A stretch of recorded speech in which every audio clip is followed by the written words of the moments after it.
कोई भी चीज़ आप मेंटली किसी के बारे में सोच रहे हैं, यानी दुर्विचार आप ला रहे हैं, दुर्विचार भी नॉन वायलेंस की का उल्लंघन करता है। दुर्विचार भी नहीं आने देना है आपको, प्रयास आपका ये होना चाहिए। फिर हमने सत्याग्रह देखा था कि सत्य के लिए आग्रह करना, आग्रह मतलब रिक्वेस्ट नहीं करना, इट्स अ फोर्स ऑफ, ठीक है, सत्य की फोर्स पे अपनी चीज़ों को फेस करना। फिर हमने ट्रस्टीशिप कॉन्सेप्ट देखा था कि जितना भी वेल्थ है, जितनी भी संपदा है, वो ईश्वर की है और कुछ लोग उसके ट्रस्टी हैं, जिनके पास ज़्यादा है वो ट्रस्टी हैं और उनका काम है कि वो अपने कर्तव्यों से, अपने कृतों से बाकी समाज का भी भला करें, क्योंकि उनके पास उनकी प्रपोर्शन से ज़्यादा है। जिस तरह उनको होना चाहिए एक समान, अगर हम वर्ल्ड देखें, एक इक्वालिटी वाला वर्ल्ड देखें, तो सबके पास बराबर होना चाहिए। लेकिन जिनके पास ज़्यादा है, गांधी जी कहते हैं कि उनकी जिम्मेदारी है, कि आपकी जिम्मेदारी है कि आप जो अन्य लोग हैं जिनको उतना नहीं मिला, आप सिर्फ भगवान की संपदा के ट्रस्टी के रूप में काम करिए। ये आपकी निजी संपदा नहीं होगी। जो भी आपकी अर्निंग्स है, आपके पास ज़्यादा मनी है, ज़्यादा लैंड है, इंडस्ट्रीज आपने लगा रखी हैं, तो इन सब का यूज़ इसलिए होना चाहिए कि बाकी लोग उससे लाभ लें, क्योंकि ये संपदा आपकी निजी संपदा नहीं है। ये गांधी एस्पेक्ट ऑफ ट्रस्टीशिप होता है। अब जब आगे बढ़ते हैं गांधी एथिक्स में, तो हम देखते हैं 7 डेडली सिंस के बारे में गांधी जी ने बात करी। 7 डेडली सिंस। सिन क्या होता है? पाप। गांधी जी 7 कंसेप्ट देते हैं कि हमें इन 7 चीज़ों से बच के रहना है, क्योंकि ये चीज़ें हमें इंडिविजुअली, सोशली, पॉलिटिकली करप्ट कर देती हैं। ये 7 ऐसे पाप हैं जो हमें पूरी तरीके से अंदर से समाप्त कर देंगे। इससे इंडिविजुअली भी बच के रहना है, समाज में भी ये चीज़ें नहीं आनी चाहिए, इसका हम लोगों को लगातार प्रयास करना है। पहला सीन है उनका, उनके हिसाब से वेल्थ, और हर सीन के साथ वो एक कंडीशन भी देते हैं, विदाउट वर्क, यानी वेल्थ अकेले में खराब नहीं है, लेकिन अगर वेल्थ विदाउट वर्क हो तो वो खराब है, तब वो सीन है, तब वो पाप है, ठीक है ना। तो गांधी जी वेल्थ के अगेंस्ट नहीं है। बहुत सारे इंडस्ट्रियलिस्ट थे, वेल्दी थे, उनके फ्रेंड्स थे, क्योंकि उन्होंने वेल्थ के लिए ट्रस्टीशिप मॉडल दे रखा था। तो वेल्थ अपने आप में सिन नहीं है, लेकिन अगर वेल्थ विदाउट वर्क है तो वो सिन है। हमने लास्ट टाइम ये बात करी थी हमने, यानी आप जो भी वेल्थ अर्न कर रहे हैं वो थ्रू योर वर्क होना चाहिए। फिजिकल वर्क भी हो सकता है, लेबर वाला वर्क, मेंटल वर्क भी हो सकता है आपका, लेकिन बिना किसी वर्क के अगर आप गलत मीन से अर्न कर रहे हैं, ठीक है, जैसे चोरी कर रहे हैं, डाका डाल रहे हैं, अब आपका उसमें भी हमने वर्क करा, ठीक है ना, नहीं, वो वर्क की श्रेणी में नहीं आता है, क्योंकि वो मॉरली नॉट करेक्ट है। आप किसी और की चीज को बिना उसकी परमिशन के ले रहे हैं, तो उस तरह का अगर आपकी वेल्थ अर्जित हो रही है, इंडिविजुअली भी और समाज में भी, किसी कंट्री में भी, अगर कंट्री में भी आपका जीडीपी बढ़ रहा है या प्रोडक्शन ज़्यादा बढ़ रहा है, लेकिन गलत तरीकों से बढ़ रहा है, एथिकल वर्क के बिना बढ़ रहा है, तो वो सिन की श्रेणी में आता है। सेकेंड,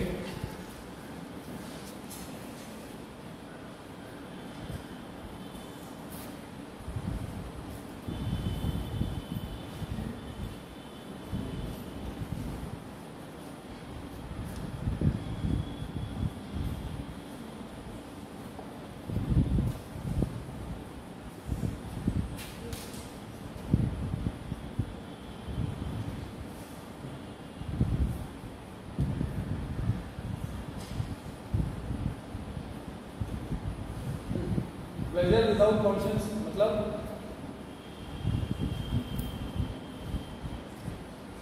बताइए।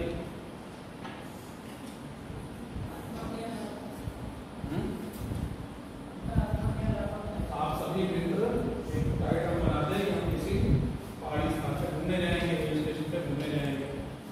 आप वहाँ पे जाते हैं और बढ़िया जगह पे रुकते हैं, वहाँ पे टेंट वेंट लगा के रुकते हैं, और वहाँ पे भी आप प्लास्टिक का सामान, खाने पीने की चीज़ें जो लेके गए, शोर शराबा करने के लिए सामान लेके गए, सब वहीं पे बाद में छोड़कर आ जाते हैं।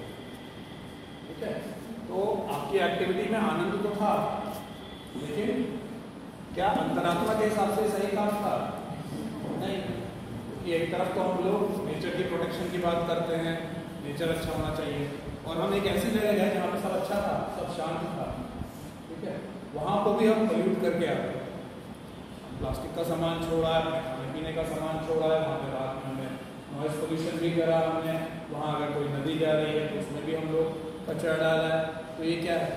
आनंद तो मिला आपको आपके आउटपुट से, लेकिन ये आपके कॉन्शियस के कॉस्ट पे, यानी आपने अंतरात्मा के हिसाब से ठीक काम नहीं करा। तो गांधी जी कहते थे कि वो सभी आनंद जो आपके अंतरात्मा के बिना है, कॉन्शियस के बिना है, उस तरह के आनंद जो है वो सिर्फ की कैटेगरी में आते हैं। तो आपके आनंद किस प्रकार के होने चाहिए? जो आपका ज़मीर, आपकी अंतरात्मा भी अलाउ करेगा, यानी एथिकल होने चाहिए, ठीक है। आनंद लेने में कोई बुराई नहीं है, अगेन जैसे वेल्थ में कोई बुराई नहीं है, लेकिन वेल्थ बिना वर्क के होगा तो से आनंद कोई भी अगर समाज ले रहा है, कोई भी ऐसी गतिविधियां कर रहा है जिसमें आनंद आ रहा है समाज, ये आपकी इंडिविजुअल भी हो सकती है, अगेन कोई सामाजिक गतिविधि भी हो सकती है, ठीक है ना। एक शादी मैरिज आपने ऑर्गेनाइज करी और बाद में वहाँ पे प्लास्टिक कूड़ा छोड़ दिया, या आपने नॉइज पोल्यूशन करा, साउंड पोल्यूशन करा, वो भी उसी तरह का एग्जाम्पल है, ठीक है। एक ऐसी एक्टिविटी जिसमें प्लेजर तो था बट कॉन्शियस मिसिंग था। और एग्जाम्पल दीजिए इसको, pleasure without conscious. The use of natural resources, the use of natural resources without sustaining them, बिना उनकी परवाह किए natural resources से इंडस्ट्रियल यूज करते हैं।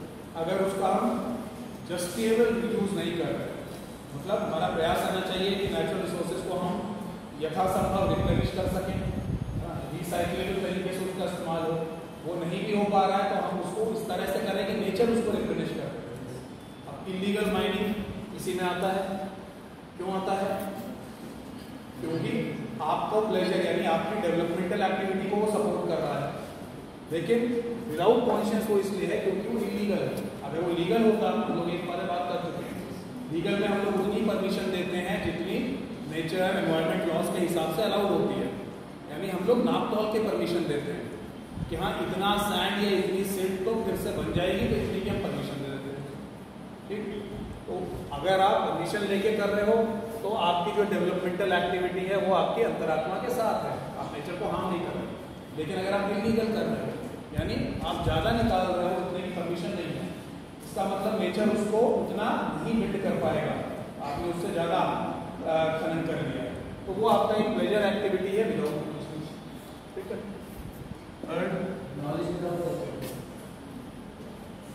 Knowledge without character.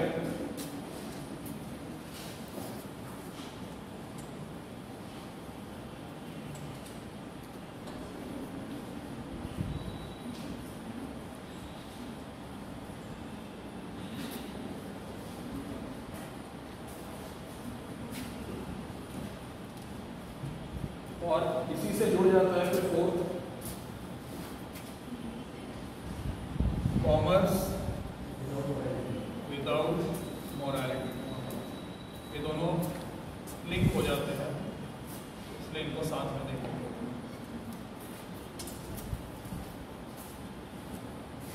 Knowledge without character,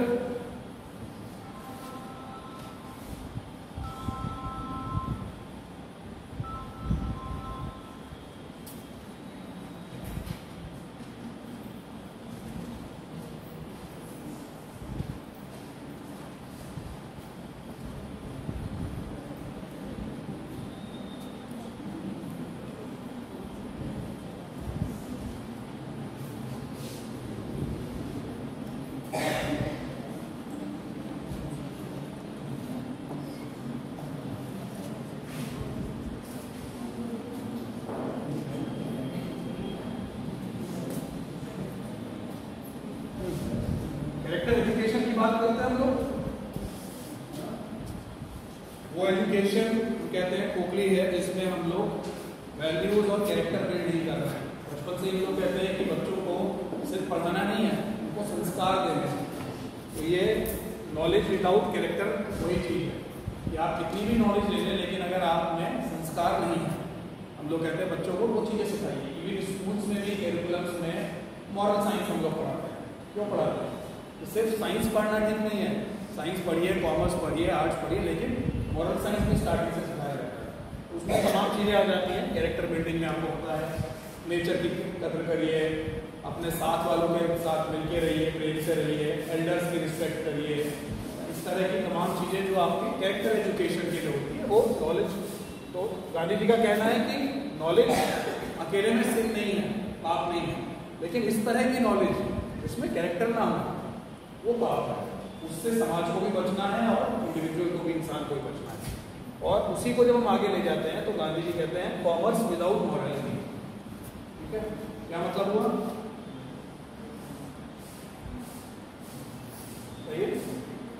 commerce धंधा, बिजनेस, ठीक है ना। गांधी जी गुजराती बैकग्राउंड से थे, कॉमर्स की बात तो करेंगे। उन्होंने अपने आसपास देखा था कॉमर्स होता हुआ, ठीक है ना। गुजरात मिशन से कॉमर्स में आगे रहा है, बिल्कुल वो कॉमर्स वाले बैकग्राउंड से आ रहे हैं। लेकिन वो कहते हैं कि उस प्रकार का कॉमर्स जिसमें मोरालिटी ना हो वो सेफ है, पाप है। क्या एग्जाम्पल हुआ इसका? सर कोविड के टाइम पर हमने देखा था कि मार्केट में प्राइस हाइक हो गया था, बहुत सारे ऐसे प्रोडक्ट्स हैं जो जानबूझ के सब लोगों ने बढ़ा दिया। एग्जैक्टली, और वो तो और भी ज़्यादा पाप था क्योंकि कोविड के टाइम में था। एक पैंडेमिक के टाइम में आप अननेचुरल प्राइस हाइक कर रहे हो, मतलब आप अपने प्रॉफिट की सोच रहे हो, बिल्कुल सेम है, क्या ना। नॉर्मल टाइम में भी हम लोग जब बार्गेन करते हैं या किसी कोई भी कॉमर्स होता है, कॉमर्स का मतलब कोई भी ट्रांजैक्शन होता है, ठीक है। जरूरी नहीं कि बहुत बड़ी इंडस्ट्री सोचो आप जा रहे हो कोई सामान खरीदने के लिए, तो आप बार्गेन करते हो दुकान पे, एक लिमिट तक तो वो कम कर देगा, उसके बाद वो कम नहीं करता है। क्यों? क्योंकि उसका नुकसान होने लगता है। तो गांधी जी का कहना है कि ठीक है, अगर आप विन विन सिचुएशन तक आ रहे हो, विन विन सिचुएशन क्या होता है? जहां दोनों को फायदा होता है। आपको क्या फायदा हो रहा है? आपको जो उसने पहले कॉस्ट बताई, आपके हिसाब से वो अनरीजनेबल थी। जब आपने उससे कम करा ली तो मॉरली आपने गेन करा, आपको एक सेटिस्फैक्शन मिल रहा है, आपको कोई आर्थिक फायदा नहीं हो रहा है। जो सामान आपने खरीदा उससे वो तो मिल ही रहा है आपको, लेकिन एक सेंस ऑफ सेटिस्फैक्शन मिल रहा है, आपने कम करा के लिया।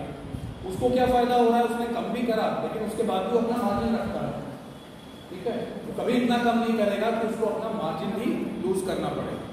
तो इस तरह का जो ट्रांजैक्शन है, ट्रेड है, वो विन विन है, यानी उसमें मोरालिटी है। लेकिन अगर हम किसी को इतना फोर्स कर दें कि नहीं, उसके ट्रांजैक्शन में उसको नुकसान होने लगता है, तो that is commerce without morality. जब तक कॉमर्स विन विन सिचुएशन पे चल रहा है, चाहे वो इम्पोर्ट एक्सपोर्ट की बात हो, दो देशों के बीच की हो, चाहे वो लोकल आपका ट्रांजैक्शन आपके दुकानदार के साथ हो, तो जब तक विन विन सिचुएशन है तब तक उसमें मोरालिटी है and that commerce is not a sin, तब वो पाप नहीं है। लेकिन जहां उसमें मोरालिटी खत्म हुई तो वो कॉमर्स भी पाप हो जाता है, ठीक है। इसमें बड़ा अच्छा एग्जाम्पल एडम स्मिथ देते हैं, जो इकोनॉमिस्ट भी हैं, फिलोसोफर भी हैं, और कैपिटलिज्म के ऊपर इन्होंने बहुत थ्योरीज दी हैं। एडम स्मिथ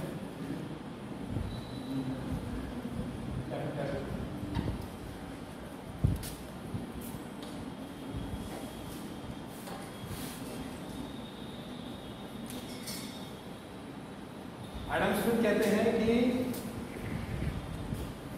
कैपिटलिज्म को सपोर्ट करते हुए वो कहते हैं कि कैपिटलिज्म में एवरी ट्रांजैक्शन, जो भी ट्रांजैक्शन होता है वो फ्री मार्केट में होता है। Free market theory, free market theory मतलब लेट अस हैव कंपटीशन। अगर सिर्फ एयरटेल रहेगा तो उसके रेट बहुत हाई रहेंगे, लेकिन जब आप लेवल प्लेइंग फील्ड दोगे, यानी सरकार ने सभी कंपनियों को बराबर की फील्ड दी, किसी को एक तरफा फायदा नहीं कर रहे हैं। ये नहीं कि एयरटेल वाले आए तो उनको कह दिया कि अच्छा आप इस एरिया में 50 टावर लगा सकते हो और बाकियों को मना कर दिया, नहीं, ठीक है। कैपिटलिज्म कहता है लेवल प्लेइंग फील्ड देनी है, यानी समान व्यवहार, ठीक है। जब आप लेवल प्लेइंग फील्ड देते हो तो उससे आप कंपटीशन को प्रमोट करते हो। जब आप कंपटीशन को प्रमोट करते हो तो उससे आप वॉइस एंड चॉइस को प्रमोट करते हो। ठीक है, इसको Adam Smith base of capitalism and capitalism क्यों अच्छा है, कैपिटलिज्म के एडवांटेज या प्लस पॉइंट के रूप में बताते हैं।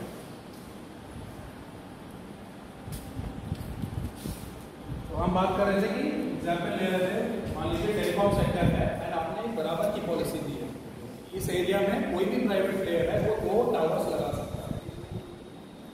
तो चाहे वोडाफोन है, चाहे एयरटेल है, चाहे जियो है, सबके लिए आपने कहा सेम पॉलिसी। अब जब सेम पॉलिसी से सेम तरह के टावर्स उन्होंने लगाया, आपने स्ट्रेंथ भी डिफाइन कर दी, हाइट ऑफ द टावर्स भी डिफाइन कर दिया, आपने बैंडविड्थ भी डिफाइन कर दी, ठीक है, इतना ही लगाना है।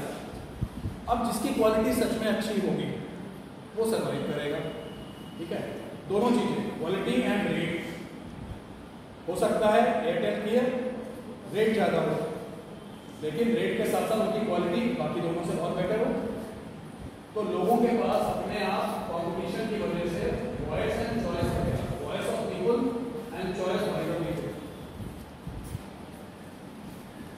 वॉइस का मतलब आपकी आवाज, आवाज मतलब आप स्वतंत्र रूप से चूज कर सकते हैं, है ना। फिर आवाज किसकी होती है, जो स्वतंत्र हो अपने निर्णय लेने में, जिसके निर्णयों को दबाया जाए या स्वतंत्र ना, उसकी वॉइस नहीं होगी।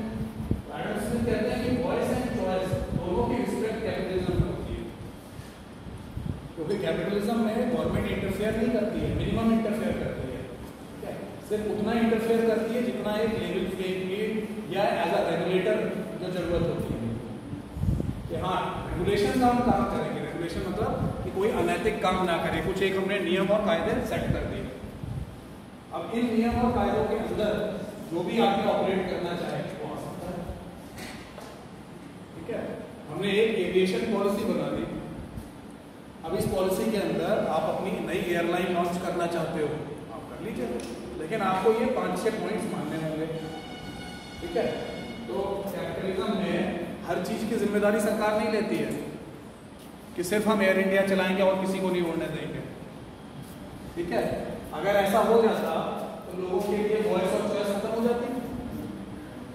ठीक है ना, सिर्फ एक ही फ्लाइट है, उसी में जाना है, जो गवर्नमेंट ने रेट तय कर दिया उसी पे जाना है, खत्म हो गई वॉइस एंड चॉइस। तो एडम स्मिथ का कहना है कि इसीलिए कैपिटलिज्म अच्छा है या एडवांटेजेस है उसके लिए, क्योंकि लेवल प्लेइंग फील्ड देती है, गवर्नमेंट रेगुलेटर का काम करता है, जो भी प्राइवेट प्लेयर्स उसमें आना चाहे वो कॉम्पिटिशन के बेसिस पे सर्वाइव करते हैं। कई एयरलाइंस बंद हो जाती हैं, कई कंपनीज बंद हो जाती हैं, क्यों? क्योंकि वो पीपल की वॉइस एंड चॉइस में नहीं आ रही थी। कंपटीशन के चलते वो बाकी अपने जो कॉम्पिटिटर्स हैं उनके बीच में कमजोर पड़ रही है, आउट हो जाती है फील्ड से। ठीक है, तो उसको मैंने इसलिए बताया क्योंकि जो गांधी जी कहते हैं कॉमर्स विदाउट मोरालिटी, वही कंसेप्ट एडम स्मिथ जी कहते हैं। एडम स्मिथ कहते हैं कि every transaction in capitalism, capitalism में जो हर ट्रांजैक्शन होता है वो फेयर होता है, बेनेवोलेंट होता है। ठीक है, वो बहुत ही स्ट्रॉन्ग स्टेटमेंट, हालांकि कैपिटलिज्म के नेगेटिव बात में आए, जो लोगों ने कैपिटलिज्म को अपोज करा, सोशलिस्ट थ्योरीज और, लेकिन अभी हम कह सकते हैं कि ये स्टेटमेंट एडम स्मिथ का कॉमर्स विदाउट मोरालिटी में फिट बैठता है कि कैपिटलिज्म में every transaction is a commerce which is without morality, commerce with morality. ठीक है, क्योंकि वो सपोर्ट कर रहे हैं उस बारे में। नेक्स्ट क्या आता है फिफ्थ, साइंस विदाउट ह्यूमैनिटी। ये तो सिंपल है,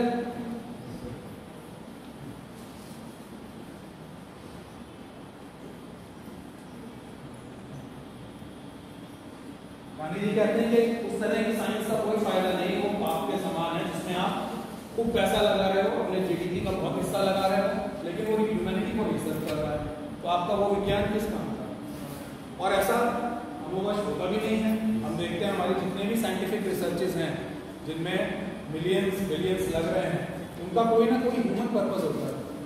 अगर हम सैटेलाइट लॉन्च कर रहे हैं तो उसका फायदा कहीं ना कहीं किसानों को मिलेगा, कोविड वैक्सीन, मछुआरों को मिलेगा, कोविड वैक्सीन, ठीक है, जनता को मिला फायदा।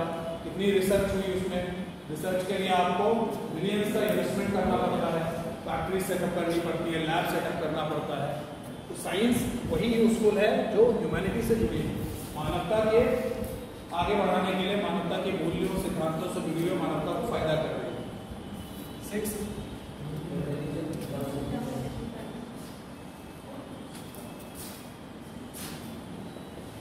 रिलीजन विदाउट सैक्रिफाइस, यानी रिलीजन अपने आप में पाप नहीं है, लेकिन अगर रिलीजन सैक्रिफाइस के बिना हो तो पाप है। इसका मतलब क्या हो, कुर्बानी करनी चाहिए, गोट गऊ सब काट के कुर्बानी करनी चाहिए, तब ठीक है। क्या मतलब हो इसका, गांधी जी क्या कहना चाह रहे हैं? ये इसका मतलब है उस तरह का रिलीजन जो सिर्फ ट्रेडिशन बेस्ड हो, आडंबर जो होते हैं, आपके रिचुअल्स जो होते हैं, वो पाप है।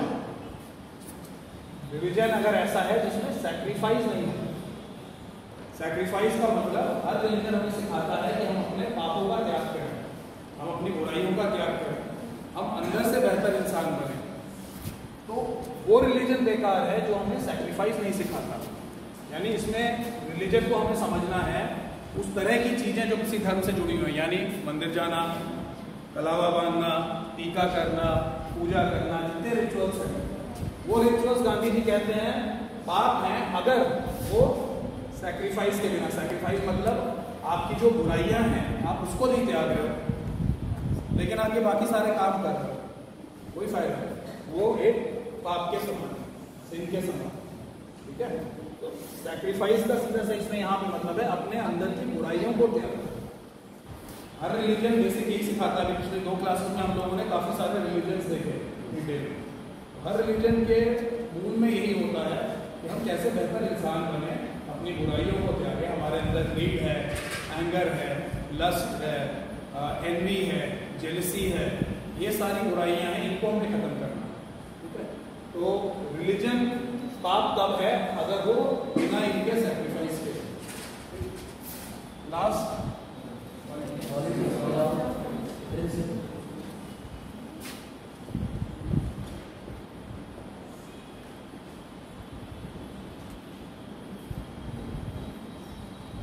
सिद्धांतों के बिना राजनीति।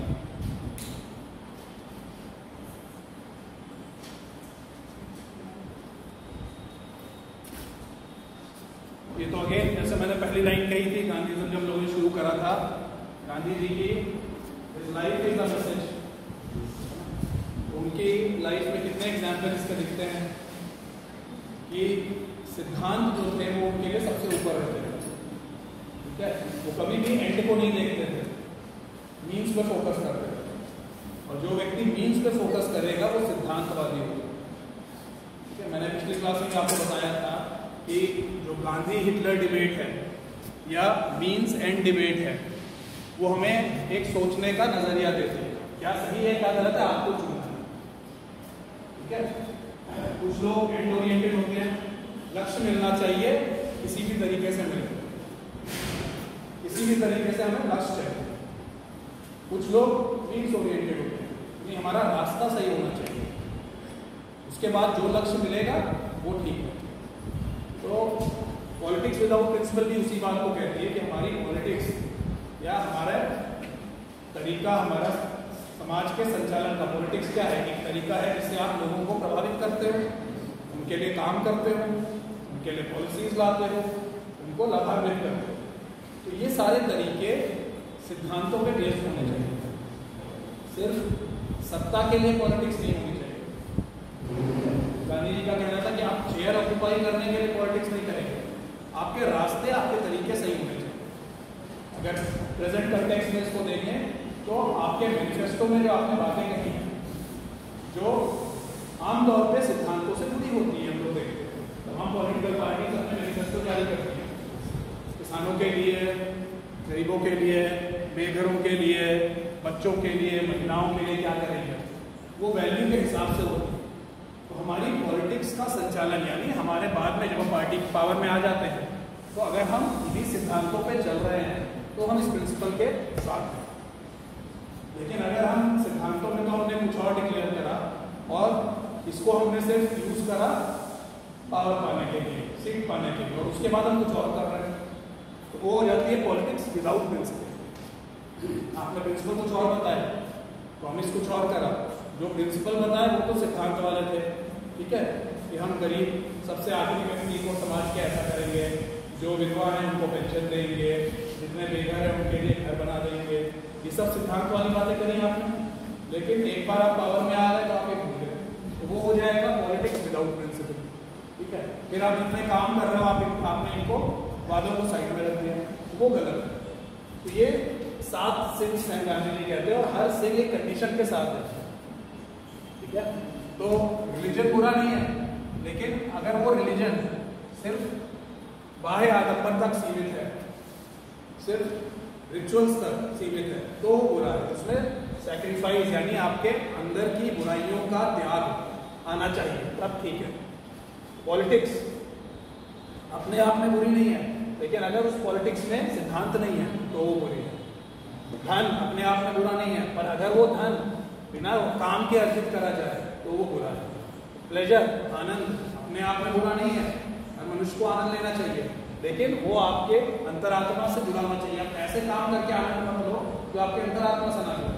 आप कहोगे मुझे मर्डर करके आनंद आता है, वो गलत है, ठीक है ना। नॉलेज, ज्ञान होना चाहिए, लेकिन वो ज्ञान खोखला है जिसमें कैरेक्टर ना हो, ठीक है। ज़्यादा जरूरी है कि आपका चरित्र भी बनना चाहिए। आप बहुत अच्छे एजुकेशन इंस्टीट्यूशंस बना दे रहे हो लेकिन वैल्यूज नहीं है, ठीक है। आप कॉमर्स बहुत अच्छा कर रहे हो लेकिन लेबर लॉस को नहीं ध्यान कर रहे हो, या आपकी कंपनी का सिटीजन चार्टर नहीं है। क्या है, सिटीजन चार्टर है पर उसको फॉलो नहीं कर रहे हो। हम लोगों ने पढ़ा था सिटीजन चार्टर क्यों इंपॉर्टेंट है, क्या होता है, सारी चीज़ें, तो वो भी कॉमर्स विदाउट मॉरलिटी आ जाता है, ठीक है। आप अपने लेबर से ज़्यादा काम ले रहे हो, जितना लेबर लॉ कहता है, श्रम अधिनियम कहता है कि भाई इतने घंटे काम, इतना पैसा। अगर आप इतना पैसा देके उतना काम ले रहे हो तो विन विन सिचुएशन है।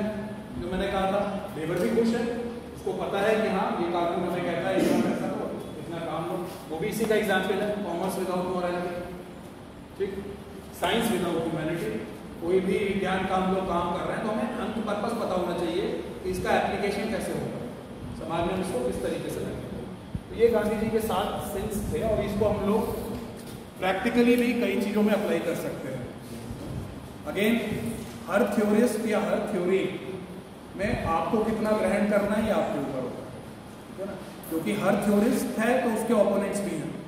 हम लोग जैसा भी एडम स्मिथ को पढ़ रहे थे कैपिटलिज्म के बारे में, तो कैपिटलिज्म के ओपोनेंट्स भी हैं, ठीक है, जो सोशलिज्म की बात करेंगे, कम्युनिज्म की बात करेंगे, तमाम अन्य इज्म। तो हर थ्योरी में से आपको क्या उठाना है एंड किस सिचुएशन में क्या चीज़ लगानी है, वो आपके ऊपर डिपेंड करेगा। थ्योरिस्ट सिर्फ एक रास्ता बता सकते हैं, उनकी टाइम और उनकी सिचुएशंस को देखो, ठीक। नेक्स्ट हम लोग पढ़ेंगे 2 और थ्योरीज, फेमिनिज्म और एक्जिस्टेंशियलिज्म।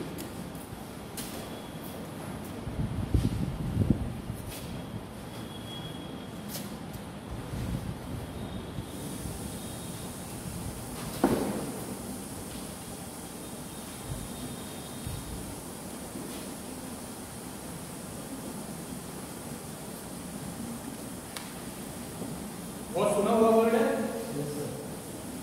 लेकिन अभी हम देखेंगे कि जो इसका मीनिंग आजकल हो गया है उस तरीके से इसकी शुरुआत नहीं हुई, ठीक है। क्या है आजकल, क्या मीनिंग हो गया, आप लोग क्या समझते हो इससे? क्या जब ये शब्द आता है, सुना होगा, पढ़ा होगा, क्या समझते हो?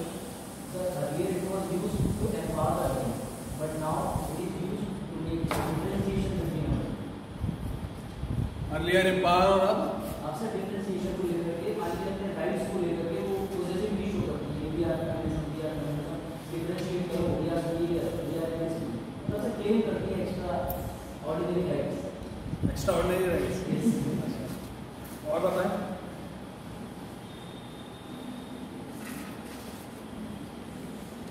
बताएं सुना होगा ये शब्द, कितनों ने सुना है? जिन्होंने सुना है वो बता, क्या समझते हैं?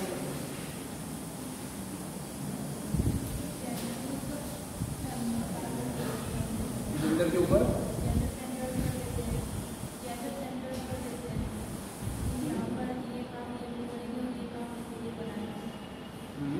तो फेमिनिज्म क्या है? ये तो समाज ने करा है ना। फेमिनिज्म क्या है?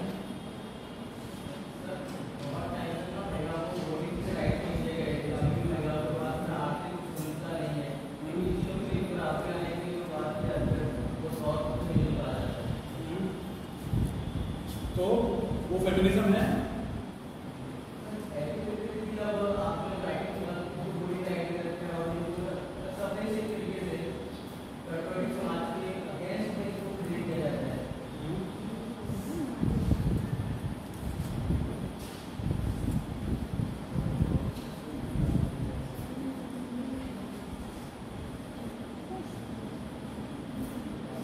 फेमिनिज्म जब पढ़ते हैं तो सबसे बड़ा नाम उसमें जिन्होंने इस थ्योरी को बहुत ही स्ट्रांगली रखा है, क्योंकि हम लोग थ्योरिस्ट की बात कर रहे हैं, मॉरल थिंकर्स की बात कर रहे हैं, तो हर टॉपिक से कौन सा जुड़ा हुआ थ्योरिस्ट है वो पता होना चाहिए। कैरोल गिलिगन, जिन्होंने फेमिनिज्म का मूवमेंट स्टार्ट करा, हम कह सकते हैं, सबसे बड़ा नाम है इस फील्ड में।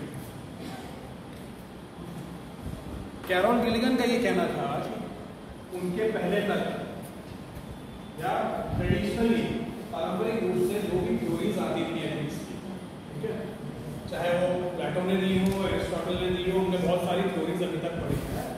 जनरली रैशनैलिटी की बात करती हैं, लॉजिक की बात करते हैं, एप्लीकेशन ऑफ माइंड की बात करते हैं, ठीक है। उनका कहना था कि अधिकतर थ्योरीज अभी तक जब हमें निर्णय लेने की बात होती है, एथिक्स की बात करते हैं, गुडनेस और बैडनेस हमें चूज करना है किसी इवेंट का, तो हम लोग अभी तक जितनी थ्योरीज बनी वो रैशनैलिटी, लॉजिक, माइंड, इसके एप्लीकेशन की बात करते हैं और इसके बेसिस पे हमें निर्णय लेने सिखाते हैं। और ये थ्योरीज मान के चलती हैं कि हर ह्यूमन के अंदर सेम अमाउंट ऑफ वैल्यूज है, यानी सोचने की शक्ति या लॉजिक की शक्ति मेल फीमेल में बराबर है, अन्य शक्तियाँ यानी ट्रस्ट की शक्ति बराबर है, हेल्पिंग की शक्ति बराबर है, तो ये ह्यूमंस को डिफरेंशिएट नहीं करती है, ठीक है भाई। ये सिचुएशन लेती हैं और कहती हैं कि आप इसमें लॉजिक लगाइए, लेकिन हो सकता है वो लॉजिक भी तो सब में अलग अलग हो। जो आप कहते हो कि हाँ मैंने अपनी परफेक्ट लॉजिक लगाई, हो सकता है वो 10 में से 8 हो, और दूसरा व्यक्ति अपनी परफेक्ट लॉजिक लगाए वो 10 में से 6 हो। पहला पॉइंट जो गिलिगन कहते हैं कि हमारी जितनी भी पुरानी ट्रेडिशनल थ्योरीज हैं वो एनवायरनमेंट बेस्ड है, सिचुएशन बेस्ड है। वो जो व्यक्ति लगा रहा है उसको केयर फॉर नहीं कर रही है, उसको अकाउंट फॉर नहीं कर रही है। और इसमें खासकर वो कहती है कि मेल और फीमेल में जो सबसे बड़ा फर्क कैरोल गिलिगन कहती है वो वैल्यू ऑफ केयर का है। तमाम तरह की वैल्यूज होती है ना, लोग पढ़ते हैं, वैल्यूज क्या होती हैं?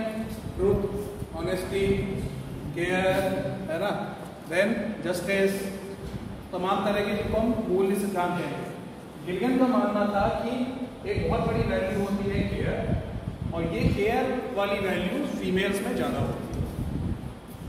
वो भी कहते हैं क्यों ज़्यादा होती है? क्योंकि biologically females are design to nurture, ठीक है। एक माँ का जो रोल है फीमेल ही कर सकते हैं, तो वो डिजाइन ही ऐसा है। गिलिगन का कहना है कि आप ये नहीं कह सकते कि कोई अगर सिचुएशन में डाल दो तो मेल भी केयर उतनी ही केयर लगा के डिसीजन लेगा और फीमेल लेगा, है ना। जैसे मैंने आपको एग्जांपल दिया था लॉजिक का, ठीक है। अब दो लोग बैठे हैं, दो मेल्स ले लीजिए, लेकिन दोनों मेल्स में मैं कहूँ कि कोई एक निर्णय लेना है और वो निर्णय आपको लॉजिक से लेना है। जरूरी नहीं कि दोनों मेल्स का लॉजिक सेम हो, ठीक है, लेकिन निर्णय लिया उन्होंने लॉजिक के बेसिस पे। तो लॉजिक एक वैल्यू था जिसके बेसिस पे निर्णय लेना था, लेकिन वो अलग अलग हो सकता है दो मेल्स के बीच में। गिलिगन कहती है कि बाकी सारी वैल्यूज तो ठीक है, सब में होती हैं, लेकिन केयर एक ऐसी वैल्यू है जो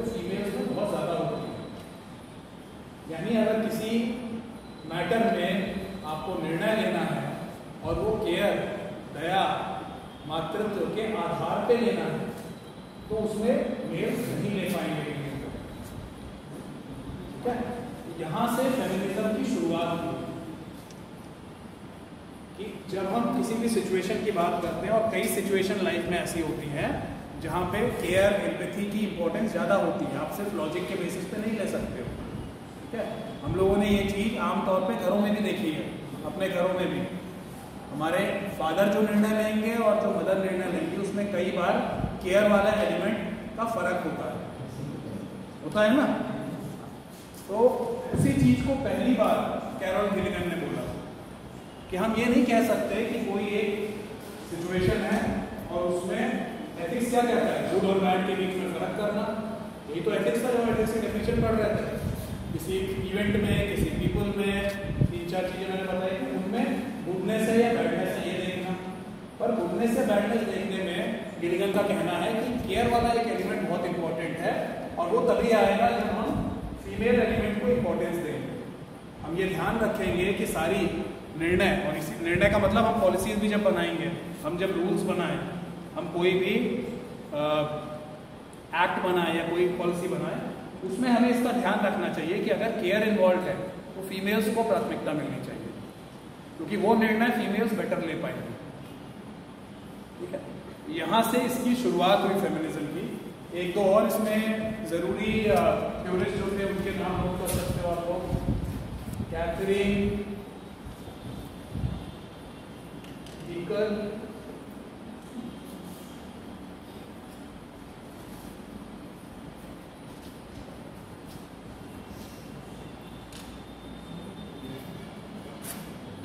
ल्यूसरेशिया मैन,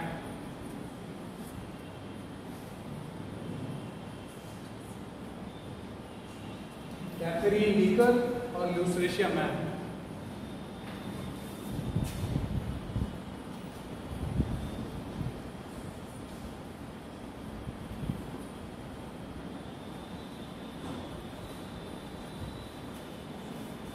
इसी कंसेप्ट में आगे जो डिबेट आ जाती है वो एथिक्स ऑफ केयर बनाम एथिक्स ऑफ जस्टिस।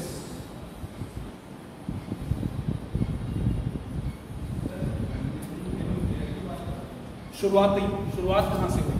बाद में तो बहुत इवॉल्व हुआ वो, जैसे वो बता रहे थे, बाद में वो राइट्स तक आया, डिमांड होने लग गए, फिर आया, फिर वो एग्रेसिव फेमिनिज्म एक अलग पार्ट है उसका।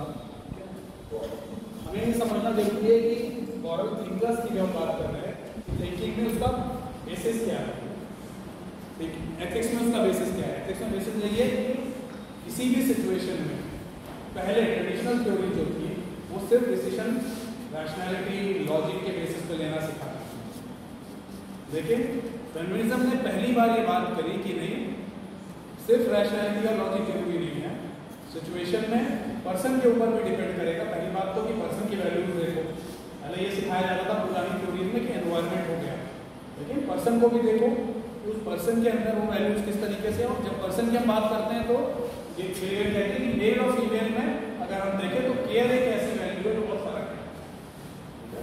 दो मेल हैं, उनमें दोनों में केयर 5% 6% होगा, उनमें आपस में बहुत फर्क नहीं है केयरिंग का, दोनों 5-6% पे है। लेकिन एक मेल और एक फीमेल है, तो मेल में 5% है तो गिलिगन कहती है फीमेल में 95% है केयर की वैल्यू। वो एक यूनिवर्सल जनरलाइज करती है। अगेन जैसे हर थ्योरी के ओपोनेंट्स होते हैं, इसके भी ओपोनेंट्स भी आए बाद में। ठीक है, भाई मूवमेंट आया कि आप ऐसा क्यों मानते हो, क्या प्रूफ है, साइंटिफिक क्या प्रूफ है। मेल भी जब सिचुएशन आए तो केयर कर सकते हैं, तो बाद में जो सिचुएशनल थ्योरिस्ट आए उन्होंने इसको डिफेंड करा। ठीक है, आप कहते हो कि हाँ ठीक है, बायोलॉजिकली बर्थ तो मदर दे सकती है, वो पार्ट हम अलग नहीं कर सकते, लेकिन उन्होंने कई एक्सपेरिमेंट करे जहाँ पे mother died after giving birth. उन्होंने कई एक्सपेरिमेंट करे जहाँ फादर रीमैरिड और दूसरे एक्सपेरिमेंट में फादर डिड नॉट रीमैरिड। इस तरह के एक्सपेरिमेंट्स बाद में हुए जो फेमिनिज्म के अगेंस्ट भी गए। ये जरूरी नहीं है कि सिर्फ जो बात शुरू में कही गई कि केयर जो है, लव एंड केयर, वो सिर्फ फेमिनिस्ट तक सीमित हो, सिचुएशन आएगी तो मेल भी कर सकते। वो अलग सेट ऑफ थ्योरिस्ट आए, जैसे मैंने कहा हर थ्योरिस्ट के ओपोनेंट जरूर होते हैं, कुछ तुरंत आ जाते हैं, कुछ कई सालों के गैप में आते हैं। तो इससे जो डिबेट शुरू हुई ethics of care versus ethics of justice हुई कि किसी भी निर्णय में, क्योंकि इन्होंने केयर की बात कर दी और बड़ा स्ट्रांगली कह दिया गिलिगन ने कि नहीं केयर में तो इतना फर्क है, मेल्स में है ही नहीं केयर वाला है, तो जाहिर सी बात है कि डिबेट शुरू होनी थी।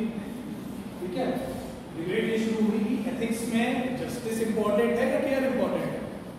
आप अपने फेमिनिज्म का पूरा आधार केयर को रख रहे हो, तो ये डिबेट आएगी कि ठीक है आप कह रहे हो कि पहले रैशनैलिटी लॉजिक माइंड से होता था एंड आप कह रहे हो मेल डोमिनेट करते थे, तो जस्टिस इज मोर इम्पोर्टेंट। कुछ थ्योरीज में कहना शुरू करा, ठीक है, न्याय होना ज्यादा जरूरी है या दया होना ज्यादा जरूरी है, बताइए। अब अगेन इसमें सिचुएशन टू सिचुएशन होगा, है ना, एक स्टैंडर्ड आंसर नहीं हो सकता। जैसे हम लोग हर डिबेट का देखते हैं, किसी भी डिबेट में कोई एक स्टैंडर्ड आंसर नहीं होता है, तो सिचुएशन पे डिपेंड करता है। तो इसमें अगेन गिलिगन ने ये कहा था कि कोई भी जब इवेंट होता है तो मैन उसको जब जज करते हैं तो जस्टिस के हिसाब से जज करते हैं, ठीक है, और फीमेल जब उसको जज करेगी तो पहली चीज तो वो जज करना ही नहीं चाहिए, गिलिगन ने कहा, ठीक है। गिलिगन का कहना था कि हम इसलिए नहीं जज करना चाहेंगे क्योंकि हमारा केयर एलिमेंट आ जाता है, और जस्टिस का या दूसरे सेट ऑफ थ्योरीज का यह कहना था कि नहीं आपको निर्णय तो लेना ही है, तो आप इस इवेंट को जज ना करो, ये आपकी इंडिसिसिवनेस दिखा रहा है, साल आप निर्णय नहीं लेना चाह रहे हो, आप केयर के पीछे अपने आप को हाइड कर रहे हो। तो वो ये डिबेट थी कि आप निर्णय जस्टिस के आधार पर लेंगे या केयर के आधार पर, ठीक है। अगेन कोई आंसर नहीं है इसमें, अलग अलग सिचुएशंस का आप एग्जांपल ले सकते हैं। इसमें कोई सिचुएशन लीजिए जहां पे केयर ज्यादा जरूरी हो जस्टिस से,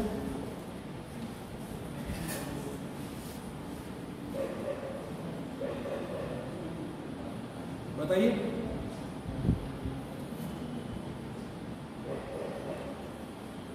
केयर ज्यादा जरूरी है जस्टिस से उस निर्णय में, जस्टिस भी तो है वहां पे। थोड़ा और बढ़ाइए थोड़ा सा, बच्चों की परवरिश, कोई एग्जाम्पल लेके बताइए। परवरिश में कौन सा मौका? परवरिश में तो कई ऐसे मौके आते हैं जहां जस्टिस भी करना पड़ता है। हाँ, बस सिचुएशन लेके बताइए कोई।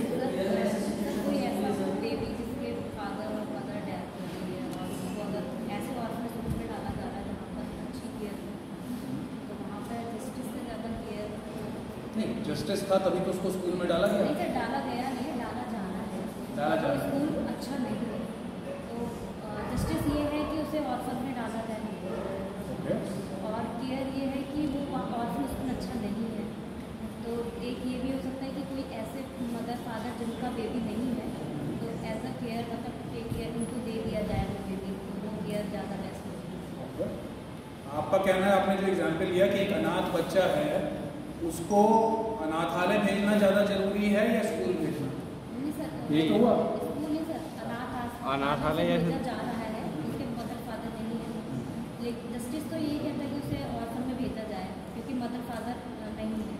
लेकिन एक ऐसे मदर फादर जिनका बेबी नहीं है तो उनको दे दिया जाए। अनाथालय भेजना चाहिए उसको या उसको अडॉप्ट कराना चाहिए? अडॉप्ट कराना है ना, ये आप कह रहे हो।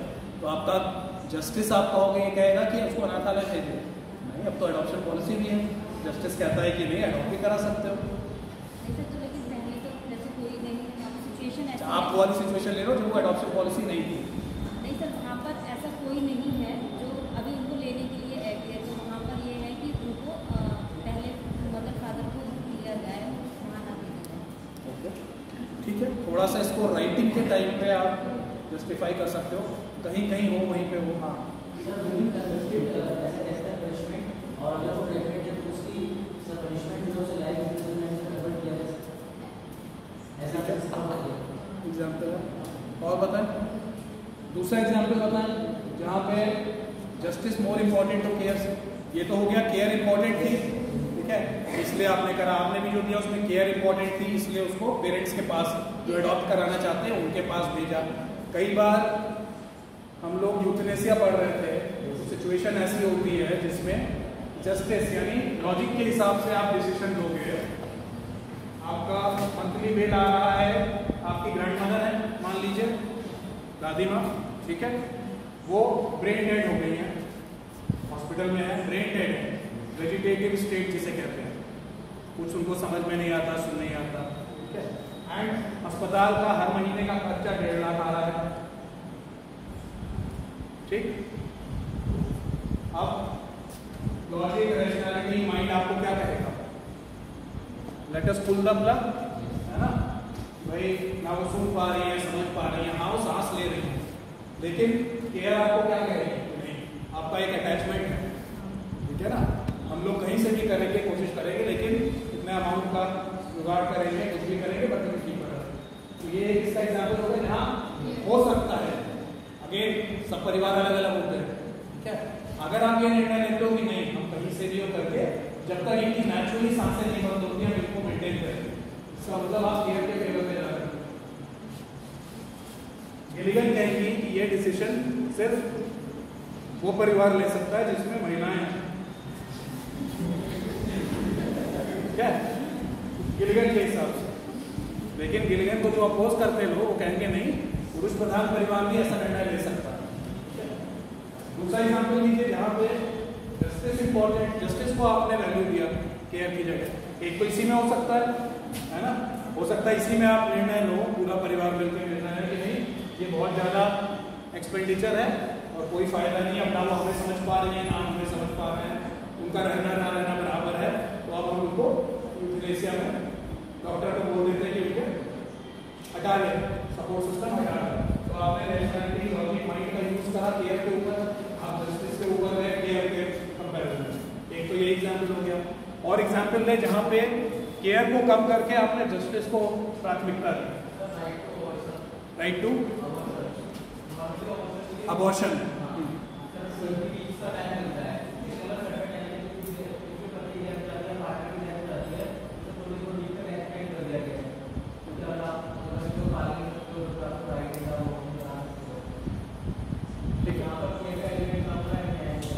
अगेन लिखने में आपको थोड़ा सा उसको जस्टिफाई करना होगा, एग्जैक्ट फिट नहीं बैठा, लेकिन उसको आप कर सकते हो। सर ये है कि बहुत एक्यूज ना मर्डर केस, ठीक है, हो सकता है जस्टिस के लिए यहाँ पे नहीं, लोगों ने तो मर्डर प्लान किया है कि कॉन्स्पिरेसी को इक्वल पनिशमेंट करें। और तो अभी हम लोगों के सामने मैं आपको बिल्कुल लेटेस्ट एग्जाम्पल देता हूँ। एक हफ्ते पहले पूरनपुर का एग्जाम्पल, पूरनपुर से कौन आ गया? तो यार नहीं आ रहा, तो मैं और एसपी साहब डिस्कस कर रहे थे, वहाँ पे हम लोगों ने एक ड्रग्स रैकेट पकड़ा, और उस ड्रग्स रैकेट को जो चलाने वाली थी वो लेडी थी। हम लोग जब भी इस तरह के रैकेट कंडक्ट करते हैं तो गैंगस्टर एक्ट लगाते हैं, तो फिर ये डिस्कशन हुआ था कि उससे गैंगस्टर लगेगा या नहीं लगेगा, बिल्कुल लगा, ठीक है, शी इज इन जेल, ठीक है, जस्टिस पीरियड, उसमें हम केयर वाला एलिमेंट नहीं ला सकते। और बताएं, नाबालिगों द्वारा किए जाने वाले अपराध, उसके लिए इसीलिए तो जुवेनाइल बोर्ड हम लोगों ने और जुवेनाइल जस्टिस कर दिया है ना, उसमें केयर वाली बात आ गई कि हम उनको नॉर्मल क्रिमिनल्स के साथ नहीं रखेंगे, ठीक है ना। जुवेनाइल होम्स की शुरुआत कैसे हुई? हाँ, बट लॉजिक क्या था उसके पीछे? यही था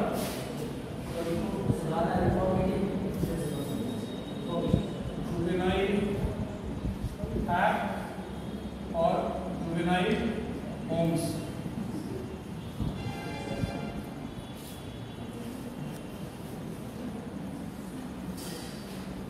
जो अभी आपने बात करी, अगर कोई किशोर क्राइम करता है, किशोर या किशोरी क्राइम करती है, तो ये माना गया कि उनको अगर हम नॉर्मल जेल में रख देंगे बदमाशों के साथ, बीट्स के साथ, तो वो आगे चल के और हार्डन क्रिमिनल बन सकते हैं, ठीक है। अभी उनमें सुधार की गुंजाइश है, ठीक है। गुस्से में, लालच में, घृणा में, किसी आवेश में आके उसने एक क्राइम कर दिया, लेकिन क्योंकि अभी उसकी उम्र कम है, तो हमने एक केयर वाली बात देखी कि हाँ उसके लिए एक अलग जुवेनाइल होम बना दो जहाँ पे कम उम्र के ही इस तरह के ही बच्चे रहें जिनसे इस तरह का अपराध हो गया है, उसको प्रॉपर जेल में, जो एडल्ट्स के लिए जेल है उसमें मत रखो। एक तरह से किसी डिबेट का वो एक्सटेंशन है कि हमने उसमें केयर एलिमेंट दिखाते हुए ये सिस्टम शुरू किया। बड़े प्रॉब्लम है सूडो फेमिनिज्म नाउ है।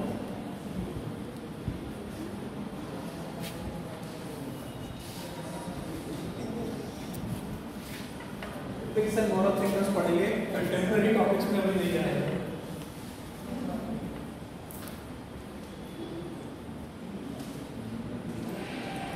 नेक्स्ट जो थ्योरी पढ़ेंगे उसके लिए दो चीजें समझना जरूरी है। एसेंस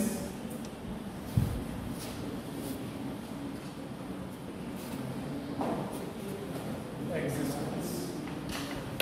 सोचे इस पर थोड़ा।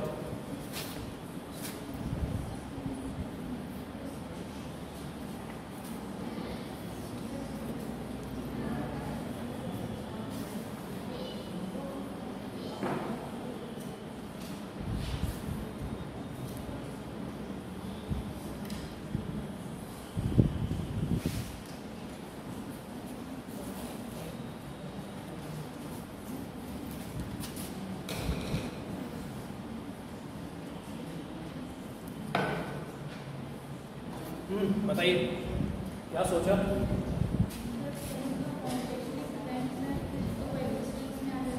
क्या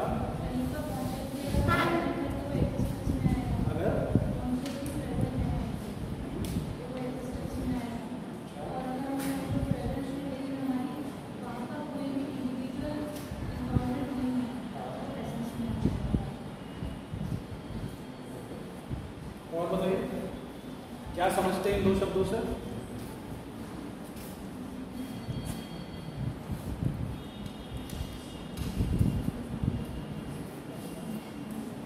इससे दो थ्योरी जुड़ी हुई है, एसेंशियलिज्म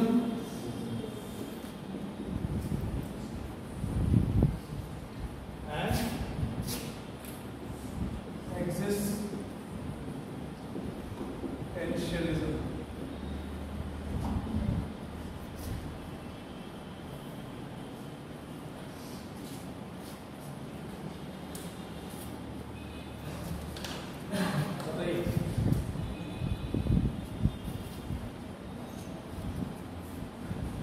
कोई आइडिया नहीं? एक चाकू का एसेंस क्या है बताइए? चाकू में दो पार्ट होते हैं, आगे का धार, पीछे का हैंडल। हैंडल लकड़ी का है या स्टील का है या प्लास्टिक का है? क्या ये चाकू का एसेंस है?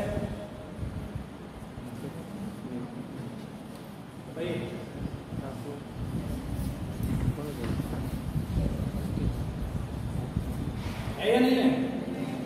नहीं है। एसेंस का मतलब एसेंशियल पार्ट। एसेंशियल पार्ट क्या है चाकू का? धार। ठीक है, मैं गोल्डन हैंडल का चाकू लाता हूँ लेकिन उसकी धार बहुत खराब है, किसी यूज करेंगे। मैं लकड़ी के हैंडल का चाकू लाता हूँ लेकिन बिल्कुल धार तेज है। चाकू का मतलब धार, क्योंकि चाकू जो हम लेते हैं तो काटने के लिए लेते हैं, उसके हैंडल को शोकेस में रखने के लिए नहीं लेते हैं कि हमारे यहाँ मेहमान आएंगे हमने चाकू रखा हुआ उसका हैंडल नहीं। ठीक है, तो चाकू का अस्तित्व उसके धार पे है, ऐसा कुछ लोग कहेंगे। अस्तित्व आता है एक्जिस्टेंस पे। ठीक है, अभी हम इसी डिबेट में पूछने वाले हैं। अच्छा, आम ले लीजिए। आम का एसेंस क्या है? तरह तरह के आम होते हैं, चौसा, लंगा, दशहरी। एसेंस क्या है?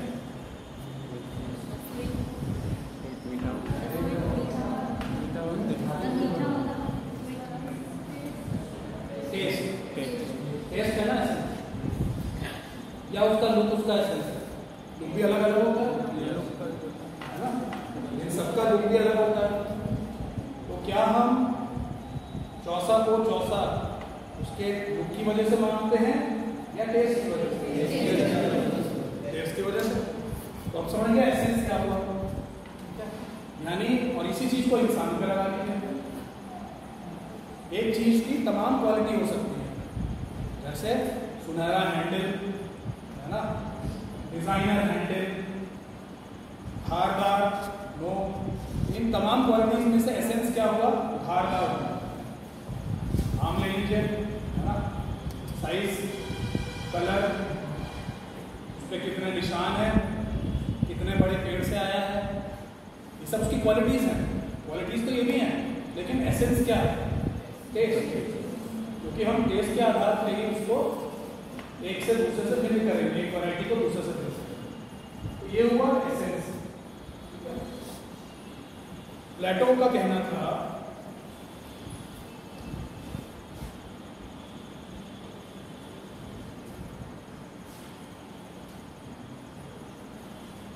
Essence precedes existence.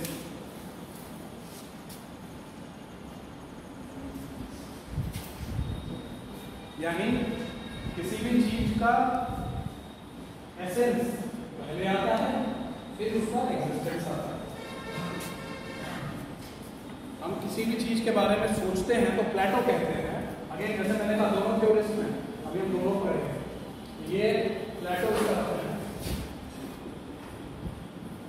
प्लेटो को कहना है कि किसी भी चीज की जब हम कल्पना करते हैं तो पहले हम उसके एसेंस की कल्पना करते हैं, फिर उसके एग्जिस्टेंस पे जाते हैं।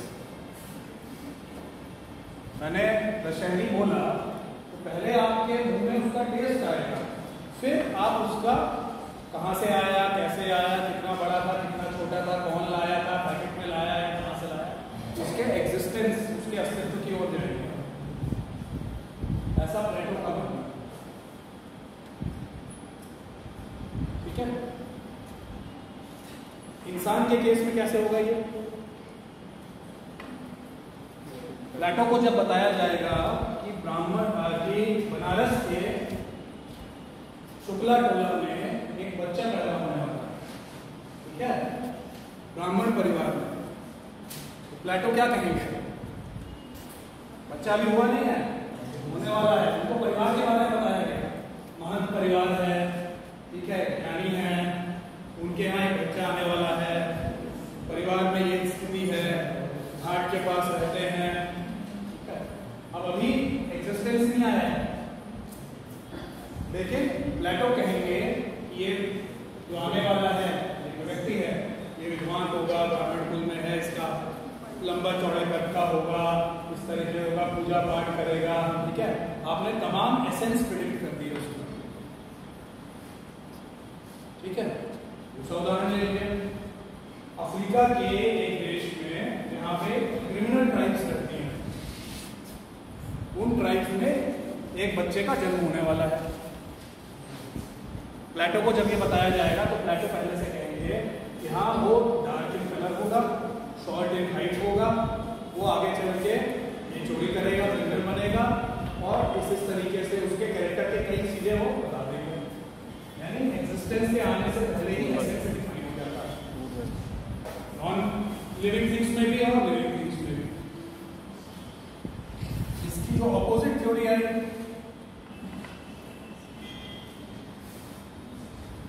एक्जिस्टेंशियलिज्म,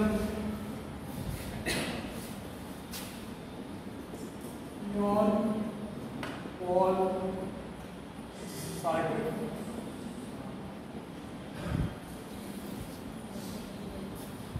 उनका कहना था नहीं, एग्जिस्टेंस प्रीसीड्स एसेंस, अस्तित्ववाद।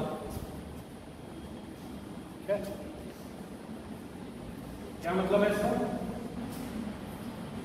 इसका कहना था जब तक कोई चीज एग्जिस्ट नहीं कर रही है हम उसका एसेंस नहीं बता सकते, ठीक है। उदाहरण ले लेते हैं, सेम एग्जांपल ले लेते हैं, बनारस वाला ही, ठीक है। मैंने को कहा कि एसेंस पहले से डिसाइड हो गया है, बाद में वो बच्चा आएगा। सार्ट्रे कहते हैं कि नहीं, वो बच्चा आएगा, वो फ्री है, फ्री ह्यूमन बीइंग है, ठीक है, वो अपनी जीवन की कहानी खुद लिखेगा, ठीक है, हो सकता है वो ब्राह्मण परिवार फलाना परिस्थिति उसमें हो रहा है, आपने उसके एसेंस आप डिफाइन कर रहे हो, लेकिन नहीं, एसेंस तो वो खुद डिसाइड करेगा। जब वो आएगा अपनी शिक्षा लेगा, हो सकता है वो ब्राह्मण परिवार में है लेकिन वो व्यापारियों के साथ उठने बैठने लगे, उसके मित्र सब व्यापारी हैं, ठीक है, और उसका पारिवारिक पेशा हो सकता है महंतगिरी रहा हो, लेकिन क्योंकि उसके मित्र शुरू से व्यापारी रहे, उसके दोस्त व्यापारी रहे, उसका उठना बैठना वहाँ हुआ, उसने उनसे सीखा, उसको व्यापार में दिलचस्पी होने लग गई, उसने अपना छोटा धंधा करना शुरू करा, बाद में वो एक बहुत बड़ा पूंजीपति बन गया, हो सकता है। तो एग्जिस्टेंशियलिज्म कहता है कि हर व्यक्ति जो एग्जिस्ट करता है वो पूरे कागज से अपना जीवनी शुरू करता है, और एग्जिस्टेंस से उसका एसेंस डिसाइड होता है। यानी जब वो एग्जिस्टेंस में आ गया और वो आगे बढ़ रहा है अपने जीवन काल में, तब वो अपना एसेंस स्वयं लिखेगा, अस्तित्व हुआ, अस्तित्व में वो आ गया है, अब उसका अस्तित्व जैसे जैसे आगे बढ़ेगा वो अपने जीवनी स्वयं लिखेगा।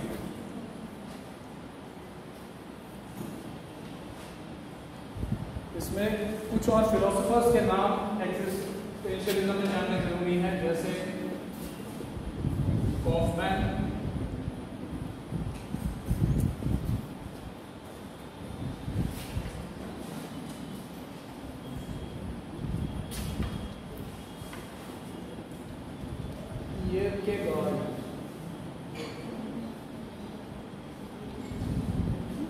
डच फिलोसोफर थे जिनको फादर ऑफ एग्जिस्टेंशियलिज्म भी कहा जाता है, किरकेगार्ड,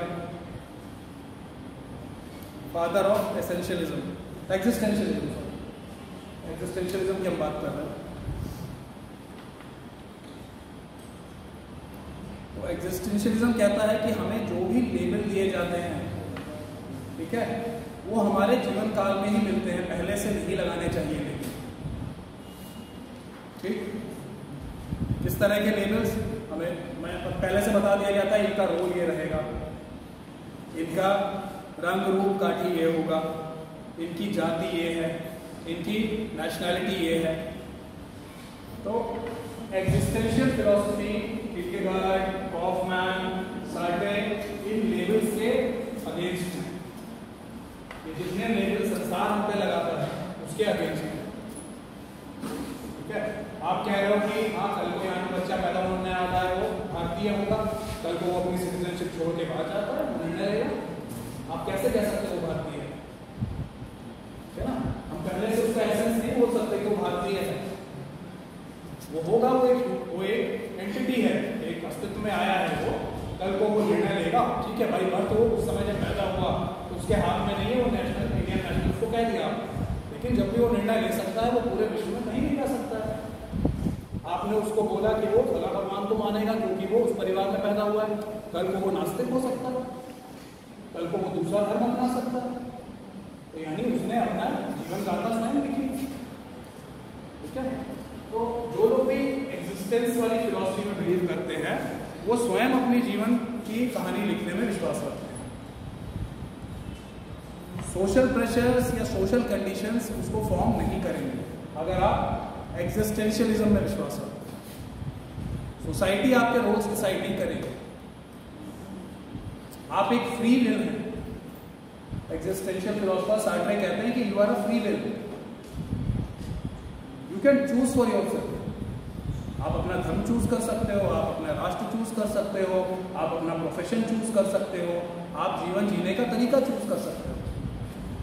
आपको क्या कपड़े पहनने हैं, क्या चॉइस रखनी है, किससे बात करनी है, किसको मित्र बनाना है, किससे नहीं बनाना है, कौन से रिश्ते कायम रखने हैं, ये सब आपके हाथ में है।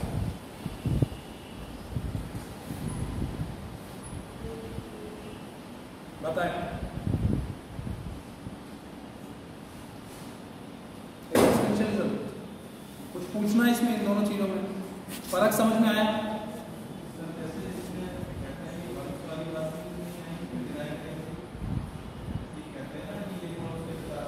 बिल्कुल बिल्कुल, क्यों मिला है, क्या मिला है, दिखता है क्या, दिखा सकते हो निकाल के, जेब में से निकाल सकते हो, इस रुमाल की तरह निकाल के दिखा सकते हो अपनी जाति, अपना धर्म, अपना वंश।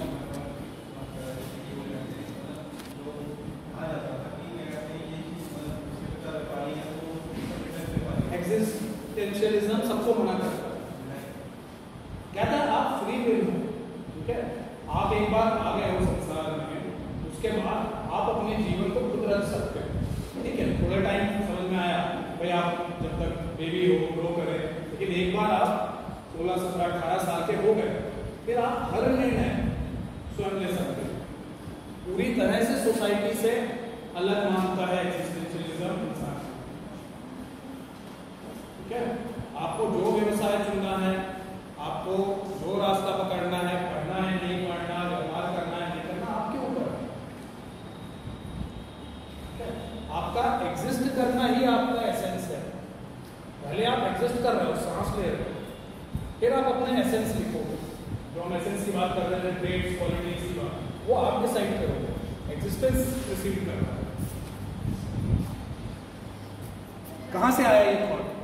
ये थॉट इसलिए आया क्योंकि, और ये बहुत स्ट्रॉन्ग फिलॉसफी है एग्जिस्टेंशियलिज्म। एसेंशियलिज्म तो बहुत पहले से एग्जिस्ट कर रही थी, जैसे फेमिनिज्म नई चीज आई, वैसे ही एग्जिस्टेंशियलिज्म नई चीज थी। क्यों आई? क्योंकि वर्ल्ड वॉर 2 हुआ, वर्ल्ड वॉर 2 में सबने देखा डेथ, ब्लडशेड, उस हद तक जो पहले कभी सोचा भी नहीं जाता था, यहां तक कि होलोकॉस्ट, पता है ना होलोकॉस्ट? ज्यूस के साथ जो हुआ होलोकॉस्ट, ठीक है, पढ़िएगा हिस्ट्री में, उसको पढ़िएगा। इस तरह से गैस चेम्बर्स थे, बड़े बड़े चेम्बर में लोगों को डाल दिया जाता था गाड़ियों में भर के, सिर्फ इसलिए क्योंकि वो आपकी विचारधारा नहीं मानते। तो मैं कहता हूं हर फिलॉसफी के आने का ही कारण होता है। एग्जिस्टेंशियलिज्म इसीलिए आया क्योंकि ये माना जाने लगा था अगर आप फला व्यक्ति की विचारधारा से सहमत हैं, कौन व्यक्ति सबसे पावरफुल व्यक्ति वर्ल्ड वॉर 2 किसकी बात हो रही है? हिटलर की, ठीक है। अगर आप उसके हिसाब से हैं तो आप सही हैं, वरना आप गलत हैं। लाखों लोगों को चेम्बर्स में गाड़ियों में भर के लाते थे और गैस चेम्बर्स में डाल दिया जाता था, और फिर उनकी बॉडीज को इस तरीके से जैसे हम लोग सामान उठाते हैं उठा के दफना दिया जाता है। तो कुछ फिलोसफर्स का विश्वास ह्यूमैनिटी में से हट गया। पहले बड़े आराम से जो चर्च कहता था क्रिश्चियनिटी में, वो हम लोग मान लेते थे, फिर कुछ लोगों को मानने लग गए, तब एग्जिस्टेंशियलिज्म आया। बोले नहीं, हम इसका अपोज करते हैं, हम किसी भी सोशल कन्वेंशन का अपोज करते हैं। अब जो चर्च कहेगा नहीं मानेंगे, जो हिटलर कहेगा नहीं मानेंगे। वहां से जन्म हुआ एग्जिस्टेंशियलिज्म का कि हर व्यक्ति आजाद है, हर व्यक्ति फ्री है अपनी बात रखने के लिए, अपनी सोच रखने के लिए, अपनी विचारधारा रखने के लिए। क्योंकि जो हो रहा था वर्ल्ड वॉर में, होलोकॉस्ट हो रहा था, वो जितनी भी मानवता के पहलू थे उनके विरुद्ध हो रहा था। इतनी बड़ी त्रासदी, इतना बड़ा अत्याचार पहले विश्व ने कभी देखा नहीं था जो होलोकॉस्ट के दौरान देखने को। और वहीं से एग्जिस्टेंशियलिज्म और सार्ट्रे की थ्योरी का जन्म। सार्ट्रे कहते हैं कि हर व्यक्ति अपना मॉरल कोड खुद डिजाइन कर सकता है। Each one can design his own moral code. इस हद तक आप फ्री हैं, ठीक है ना। किसी भी चीज को यूनिवर्सल नहीं मानते। मैंने आपको बताया ना, वर्ल्ड वॉर 1 से पहले क्या क्या चीजें, उससे पहले कई चीजों को यूनिवर्सल आप मानते थे, है ना। क्या सच्चाई यूनिवर्सल है, ट्रुथ होना चाहिए, ब्रदरहुड होना चाहिए, ठीक है, प्रेम होना चाहिए आपस में, भाईचारा होना चाहिए।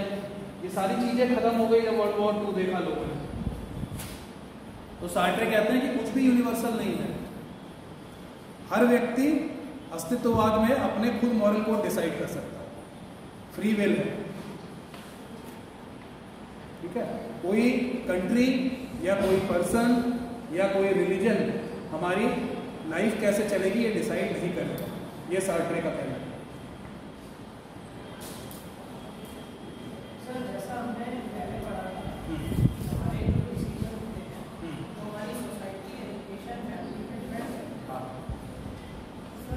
सार्ट्रे मना करते हैं ना। सार्ट्रे कहते हैं कि जब आपको नॉलेज आए तो आप अपने इंडिपेंडेंट डिसीजन ले सकते हैं। क्यों होते हैं कि वाली चीज़ क्यों आए, यही तो सार्ट्रे कहते हैं। ये बहुत ही स्ट्रॉन्ग फिलॉसफी है जो मैं कह रहा हूँ। बिल्कुल लोग फॉलो करते हैं, खासकर एरा डिपेंडेंट होता है, जैसे मैंने कहा। अब जिस एरा में की मैं बात कर रहा हूँ, आप जिस तरह की पीड़ा हिंसा आप देख रहे थे, तो उससे उभरने का एक रास्ता इस स्टोरी ने दिखाया। क्या ना, एक इंसान के रूप में हम लोग जिएंगे, हम कोई मॉरल कोड नहीं मानेंगे, किसी जज की बात भी नहीं सुनेंगे और नहीं सुनेंगे, जो हमें सही लगेगा वो करेंगे।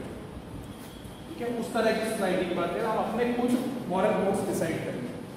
ठीक है, तो हो सकता है अगेन हर फिलॉसफी का एक स्ट्रॉन्ग एरा होता है जिस एरा में वो जन्म ले रही होती है, और उसके बाद भी कुछ लोग उसके अनुयायी बचते हैं। पिछली क्लास में हम लोग कन्फ्यूशनिज्म पढ़ रहे थे, कन्फ्यूशनिज्म का भी एक एरा था बहुत स्ट्रॉन्ग, लेकिन अभी भी ऐसा नहीं कन्फ्यूशनिज्म खत्म हो गया है। टाओइज्म पढ़ रहे थे हम लोग, टाओइज्म का एक एरा था जो बहुत स्ट्रॉन्ग था कन्फ्यूशनिज्म के आगे। तो हर फिलॉसफी का, हर थिंकर का एक पीरियड होता है, एरा होता है, जब उसकी बात सबसे मजबूत होती है। उसके बाद उसका कितना इफेक्ट रहता है वो अलग अलग फिलॉसफीज पर। ठीक है, और बताइए।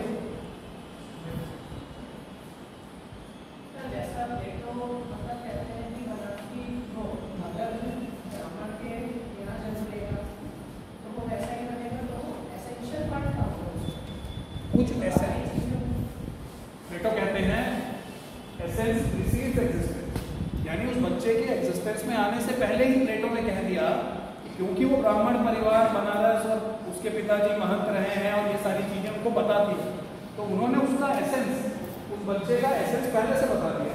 क्या बता दिया कि ये बच्चा तो विद्वान बनेगा। ठीक है, अब विद्वान एक एसेंस है, कुछ लोगों में होता है, आप समाज में आज देखें, कुछ लोगों का एसेंस आप कहोगे इनका एसेंस है विद्वान, कुछ लोगों का एसेंस आप कहोगे जो उसकी मूल क्वालिटी होगी। हमने ये तो बात करी एसेंस की। एक चाकू की मूल क्वालिटी क्या है? हैंडल नहीं, धार। कुछ लोगों की मूल क्वालिटी विद्वता हो सकती है, कुछ लोगों की मूल क्वालिटी विश्वास हो सकता है, कुछ लोगों की मूल क्वालिटी लुक्स हो सकते हैं, सुंदरता हो सकती है। तो सबकी मूल क्वालिटी अलग अलग होगी। प्लेटो ने पहले प्रेडिक्ट कर दिया कि ब्राह्मण परिवार में है, एक विद्वान बालक आएगा इनके यहाँ जो आगे जाके महंत का काम करेगा। ठीक है, एग्जिस्टेंस से पहले ही। लेकिन सार्ट्रे कहते हैं कि नहीं, जब उसका एग्जिस्टेंस होगा इज फ्री टू चूज, वो अपनी स्वयं लिखेगा। ठीक है, एग्जिस्टेंशियलिज्म इसलिए भी इंपॉर्टेंट है क्योंकि वो आपको आपका पोटेंशियल रियलाइज करने की तरफ प्रेरित करता है। ये प्लस पॉइंट बोला जाता है एग्जिस्टेंशियलिज्म। सही है गलत? सही है। ठीक है, एसेंशियलिज्म आपको बांध रहा था है ना, इस परिवार में ये करेंगे, ये ऐसे चलेंगे, ये बढ़ेगा आगे। एग्जिस्टेंशियलिज्म का आप अपना पोटेंशियल रियलाइज कर सकते हो। एंड अगेन आप इसको वर्ल्ड वॉर 2 के बाद की कंडीशन से जोड़ो। हमें एक जागरूक समाज चाहिए था जो गलत पॉलिसीज को अपोज करे, हिटलर को अपोज करे, अपनी बात रख सके। तो एग्जिस्टेंशियलिज्म का एक प्लस पॉइंट ये भी बोलते हैं सार्ट्रे कि ये आपको अपना सही पोटेंशियल एक्सप्लोर करने की तरफ ले जाता है। अगेन वही एग्जाम्पल लेते हैं, आपको बांध दिया गया था कि आप महंत परिवार में पैदा हुए तो अब आप ग्रंथ पढ़ो और पंडित बनो, जबकि आपके अंदर पोटेंशियल था कि आप बहुत अच्छा व्यापार करके बड़ी इंडस्ट्री लगा सकते हो। आपके अंदर वो पोटेंशियल था, आपकी क्वालिटी थी, उसको कभी बढ़ने ही नहीं दिया गया। क्यों? क्योंकि पूरा परिवार एसेंशियलिज्म में विश्वास रखता था, तो बचपन से ही उसी तरफ आपको ले गए। आपको कभी एक्सप्लोर नहीं करने दिया गया अन्य चीजों को। एग्जिस्टेंशियलिज्म क्या कहता है? क्योंकि आप एग्जिस्ट कर रहे हैं तो आप एक्सप्लोर करो। ठीक है, पढ़ाई भी करके देखो, आप सिलाई पढ़ाई भी करके देखो, आप आर्ट भी करके देखो, आप व्यापार भी करके देखो, और उसके बाद चुनो आप अपना रास्ता, अपना एसेंस डिफाइन करो आप अपना रास्ता चुन के। ठीक है,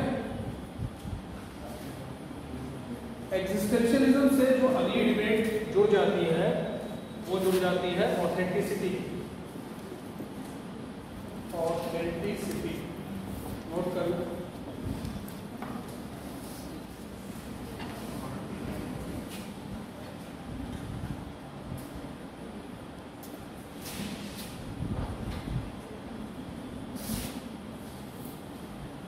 एग्जिस्टेंशियलिज्म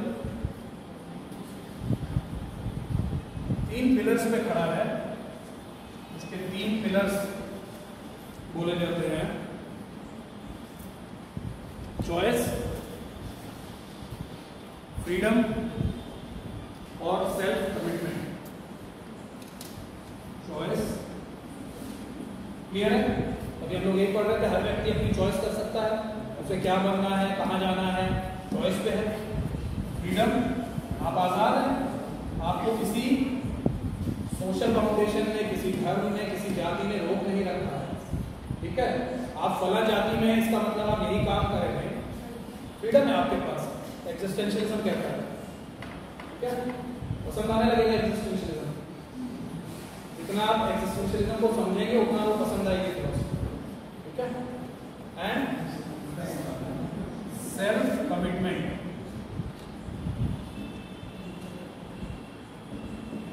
सेल्फ कमिटमेंट अगेन, जैसे मैंने कहा, आपको आपका पोटेंशियल रियलाइज करने की तरफ खींचता है, अपनी तरफ कमिटमेंट होना चाहिए।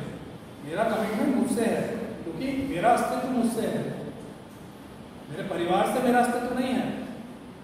कल को किसी अनहोनी में पूरा परिवार समाप्त हो जाता है और मैं हूं, ये एग्जिस्टेंशियलिज्म कहता है। और उस हादसे के बावजूद मैं बहुत बड़ा बिजनेसमैन, बहुत बड़ा राइटर, बहुत बड़ा पोएट, बहुत बड़ा एथलीट, कुछ भी बन सकता हूँ, ठीक है? अनाथ बच्चे क्या कुछ नहीं बन सकते? कुछ बन सकते हैं, ठीक है? किसी भी जाति से आप किसी भी जगह पहुंच सकते हो। ये सारी बातें एग्जिस्टेंशियलिज्म कहता था। चॉइस, फ्रीडम और सेल्फ कमिटमेंट इसके 3 पिलर्स हो जाते हैं एग्जिस्टेंशियलिज्म के। और उसी से बात निकल कर आती है ऑथेंटिसिटी। ऑथेंटिसिटी का क्या मतलब है?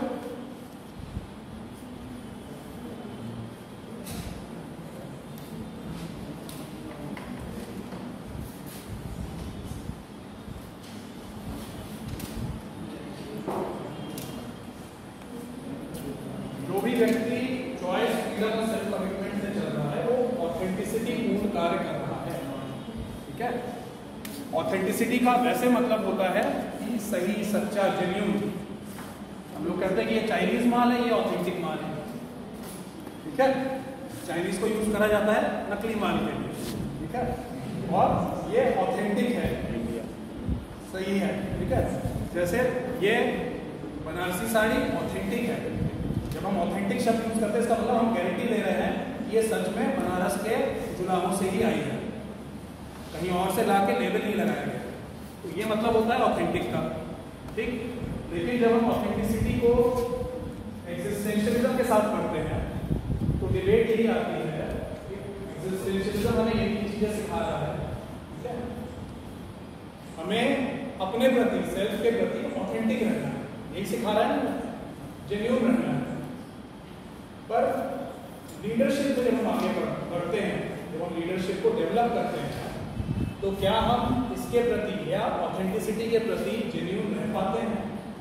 अब ये अगली डिबेट है जो, ठीक है, इसी से जुड़ी हुई। जब लीडरशिप डेवलप होती है, ठीक है, लीडरशिप सिर्फ पॉलिटिकल लीडरशिप नहीं, स्टूडेंट लीडरशिप ले लो आप, किसी इंडस्ट्री में ले लीजिए आप। जब आप ग्रोथ करते हो, आगे बढ़ते हो, पोजीशन ऑफ लीडरशिप में आते हो, तो क्या आप इन तीनों चीजों पे या ऑथेंटिसिटी पे टिके रह सकते हो, खड़े रह सकते हो, ट्रू टू वनसेल्फ रह सकते हो?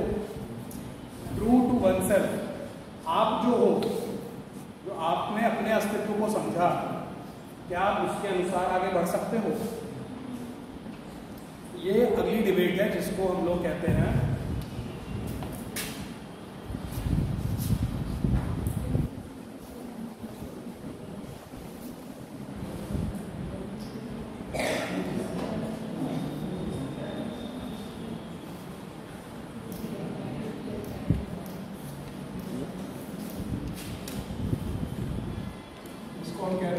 Authenticity paradox.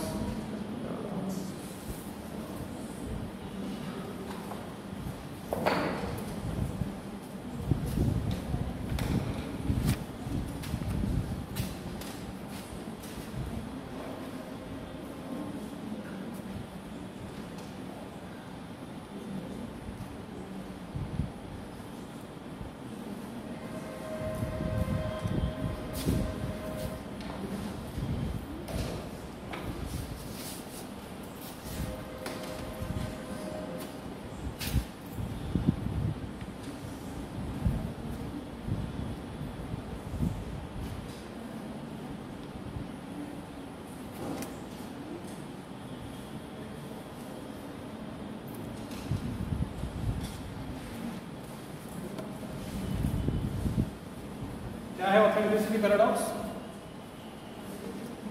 कि जब भी आप अपने कैरियर में आगे बढ़ते हो, ठीक है, वो कोई भी कैरियर हो सकता है, political career, business career, student as a career, कोई भी आप कैरियर लेते हो उसमें आगे बढ़ते हो, आप धीरे धीरे लीडरशिप की पोजीशन की तरफ बढ़ते हो। हर प्रमोशन आपके कैरियर में आपको बेटर लीडर बनाता है, ठीक है। एक स्कूल का एग्जाम्पल लीजिए, आप टीचर की तरह ज्वाइन करते हो, फिर लेक्चरर, फिर हेड लेक्चरर, प्रमोशन होता जाता है, बढ़ते जाते हो। जैसे जैसे आप ऊपर बढ़ते हो आपकी लीडरशिप क्वालिटीज इंप्रूव होनी चाहिए। जो एक हेडमिस्ट्रेस होती है स्कूल की, उसमें लीडरशिप क्वालिटी ज़्यादा होनी चाहिए प्रधान अध्यापक में, सहायक अध्यापक के मुकाबले, ठीक है ना, या उसके नीचे अनुदेशक हैं, शिक्षा मित्र हैं, उनके मुकाबले उनमें ज़्यादा होनी चाहिए। एक कंपनी में ले लो आप, हम लोगों ने पढ़ा था कि एक विजनरी होता है ऊपर, सबसे पहले लीडर्स के भी ऊपर उसने विजन से एस्टैब्लिश करा, फिर मैनेजमेंट होता है, मैनेजमेंट के बाद एग्जीक्यूटिव्स होते हैं ऊपर से नीचे। तो जैसे जैसे आप ऊपर बढ़ते हो आपको लीडरशिप की क्वालिटी बढ़नी चाहिए, ये चीज़ क्लियर है, ठीक है। अब ऑथेंटिसिटी पैराडॉक्स कहता है कि उस लीडरशिप के विकास के साथ साथ क्या हम अपने वन सेल्फ के प्रति, जो हमारे अपने ऑथेंटिक कैरेक्टर्स हैं, उसके प्रति हम ट्रू रह सकते हैं, क्या हम उनको बरकरार रख सकते हैं, या उनमें अगर चेंज करना है तो किस तरह से वो चेंज होना चाहिए, हम कितने ओपन हैं उस चेंज के लिए, क्या चेंज जरूरी है या नहीं, ठीक है। ये सारी चीजें हम लोग ऑथेंटिसिटी पैराडॉक्स में पढ़ते हैं। बताइए इस बारे में क्या थॉट्स हैं, पहले उसके बाद जो बुक में है उसके आगे पढ़ेंगे। आपके क्या थॉट है, किस हद तक आप ऑथेंटिक रह सकते हैं?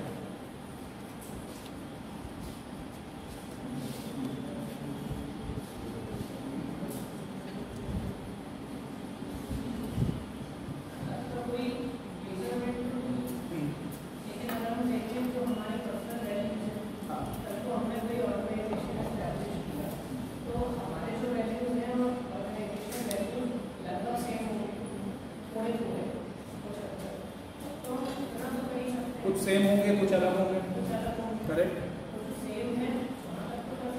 हाँ,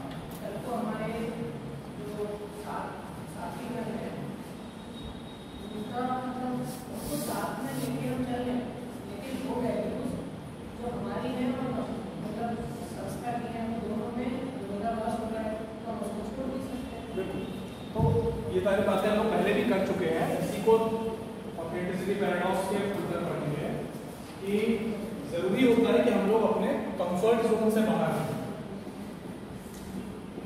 कंफर्ट जोन, इससे बाहर निकलना बड़ा मुश्किल होता है लोगों के लिए, ठीक है। उसके कई रीजन है, अभी हम लोग देखेंगे। लेकिन जब भी आप किसी ऑर्गेनाइजेशन में या किसी सिस्टम में ग्रो करते हो तो आपको रेडी रहना चाहिए, फ्लेक्सिबल होना चाहिए कि आप अपने कंफर्ट जोन से बाहर आने के लिए तैयार हैं। एग्जाम्पल, अभी जैसे आप ले रहे थे एग्जाम्पल, मान लीजिए कोई एक कंपनी है जिसमें जो मैंने स्ट्रक्चर बताया, हर कंपनी में एक स्ट्रक्चर होता है, लोग अलग अलग काम कर रहे हैं। तो उसमें सबसे नीचे डेटा एंट्री ऑपरेटर है, उसके ऊपर मान लीजिए सर्वेयर है, ठीक है। ये कंपनी एक नया प्रोडक्ट लाने वाली है, एक नए तरह का वॉशिंग पाउडर मान लीजिए, ठीक है।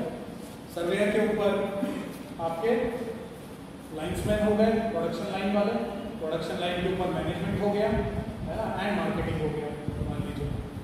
सबसे नीचे डेटा एंट्री ऑपरेटर है, उसका क्या काम है, सुबह आएगा वो कंप्यूटर खोलेगा, यूपीएस खोलेगा, लाइट खोलेगा, अपना बैठेगा, कंप्यूटर ऑन करेगा, और उसके पास सर्वेयर ने इतनी सारी शीट दे रखी है पिछले दिन की, उसका बस एक काम है, कंप्यूटर खोलेगा, फीड करेगा।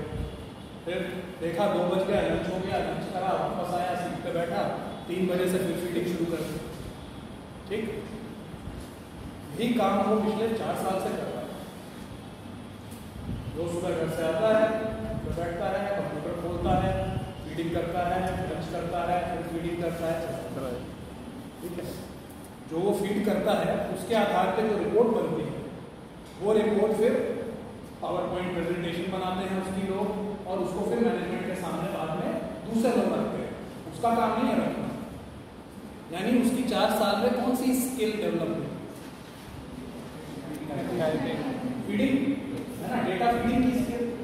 अब 4 साल बाद कंपनी कहती है कि हाँ कुछ लोगों को प्रमोट करना चाहिए, नई पॉलिसी आई है, हम नए लोगों को डाटा एंट्री ऑपरेटर रखते हैं, जो हमारी फीड कर रहे थे उनको हम सर्वे टीम में भेज देते हैं। ठीक, अब सर्वे टीम में जाने का मतलब कि आप बाजार में जाएंगे, आप लोगों से पूछेंगे भाई आप कौन सा, आपने देखा हो कई बार मॉल पर जाते लोग पूछते हैं क्रेडिट कार्ड चाहिए नहीं, हमारे क्रेडिट कार्ड के ये फायदे हैं, वो सर्वे टीम होती है। सर्वे टीम का काम है कि आप लोगों से बात करें, है ना, लोगों के सामने जाए, आप कौन सा वॉशिंग पाउडर यूज कर रहे हैं, हमारे में ये है, इस तरह वाला। अब ये बंदा पिछले 4 साल से सिर्फ डेटा एंट्री कर रहा था। डू यू थिंक ये सक्सेसफुल सर्वेयर बन जाएगा इमीडिएटली?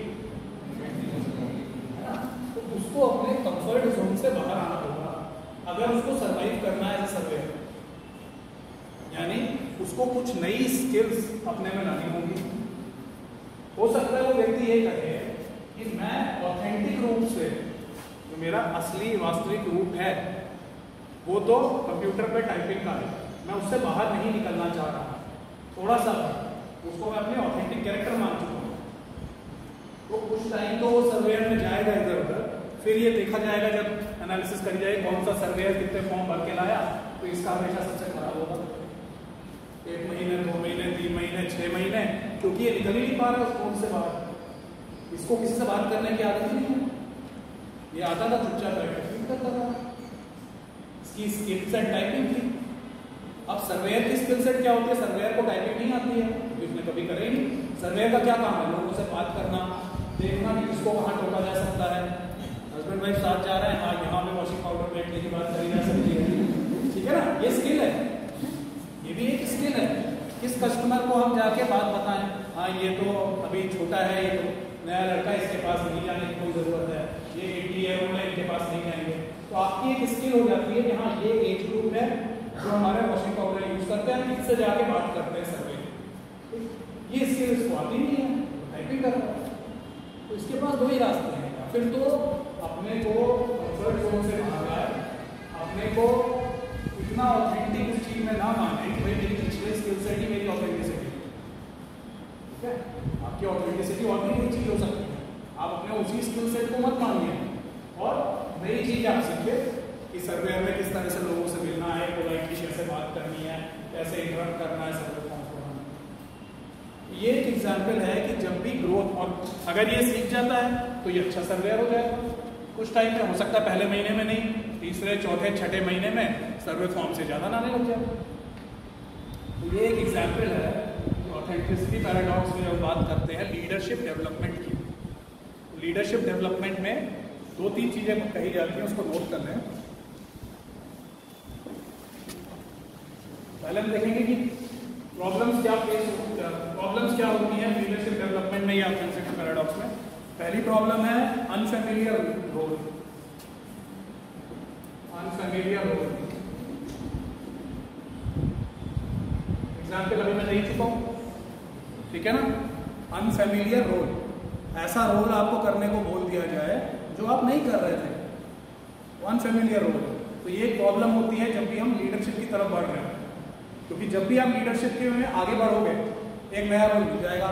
आज आप किसी पार्टी में कार्यकर्ता हो, कल को आपको टिकट मिल गया, आप कैंडिडेट हो गए, नया रोल आ गया। आप पिछले 10 साल से सिर्फ कार्यकर्ता वाला काम कर रहे थे, अब आपका इलेक्शन 2 महीने बाद है, आपको कार्यकर्ता वाला काम नहीं करना है, आपको कैंडिडेट वाला काम करना है। अनफेमिलियर रोल, ठीक है। आप टेक्नीशियन हो, आपका प्रमोशन हुआ, आप मैनेजर हो गए, आप जाके पिछले 10 साल से गाड़ी का ये टायर है इसको ये लगाते थे, गाड़ी ऐसे आती थी जो वर्क लाइन होती है फैक्ट्री में, तो आप टायर लगाते थे, स्क्रू से उसको टाइट करते थे, आगे बढ़ जाती थी गाड़ी। अब आपको प्रमोशन हो गया, आप मैनेजर बन गए, आपको एक चेंबर मिल गया, उसमें बैठना है, तो अब वहाँ बैठ के भी आप सोच रहे हो कि कहाँ से, ठीक है। अनफेमिलियर रोल एक प्रॉब्लम बन के आ जाता है हमारे सामने कि सडनली हुआ तो प्रमोशन है, हम ग्रोथ हुई है, अच्छा है, लेकिन अनफेमिलियर रोल में आ गए। दूसरी चीज इसमें आती है प्रॉब्लम्स में, सेलिंग योर आइडियाज।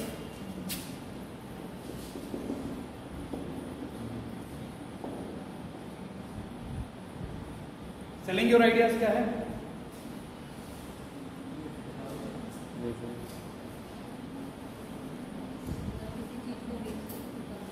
हाँ, और ये सिर्फ सेल्समैन वाली सेलिंग योर आइडिया नहीं है, ये कहीं भी हो सकता है। तो पहला तो अनफेमिलियर रोल हो गया। दूसरा सेलिंग योर आइडियाज का मतलब है कि 10 टीचर्स में से एक को प्रोफेसर बनाना था, मान लीजिए एग्जाम्पल, ठीक है।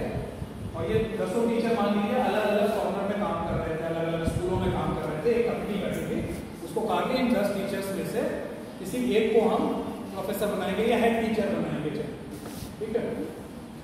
सेलिंग योर आइडियाज कहता है कि सिर्फ काम करना नहीं, आपको अपना काम दिखाना भी होगा, ठीक है। तो उसमें ऑथेंटिसिटी पैराडॉक्स क्यों आता है? क्योंकि कुछ लोग कहेंगे कि नहीं, हम अपने काम करने में विश्वास रखते हैं, हमारा ऑथेंटिक नेचर यही है कि हम काम करते हैं silently, my work will speak, actions will speak.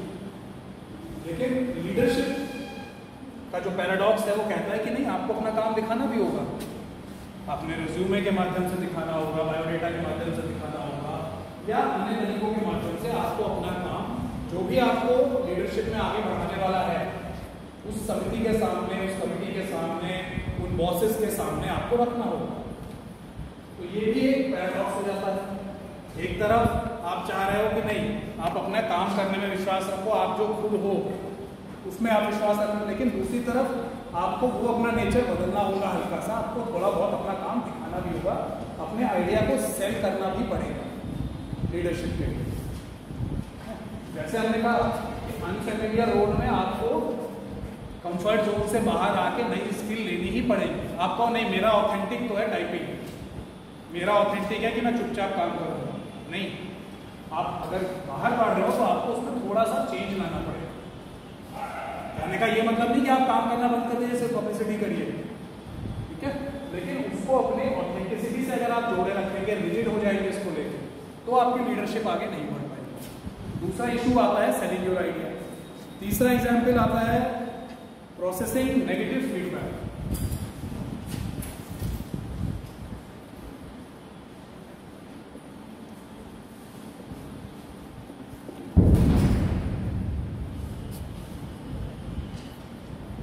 Processing negative feedback,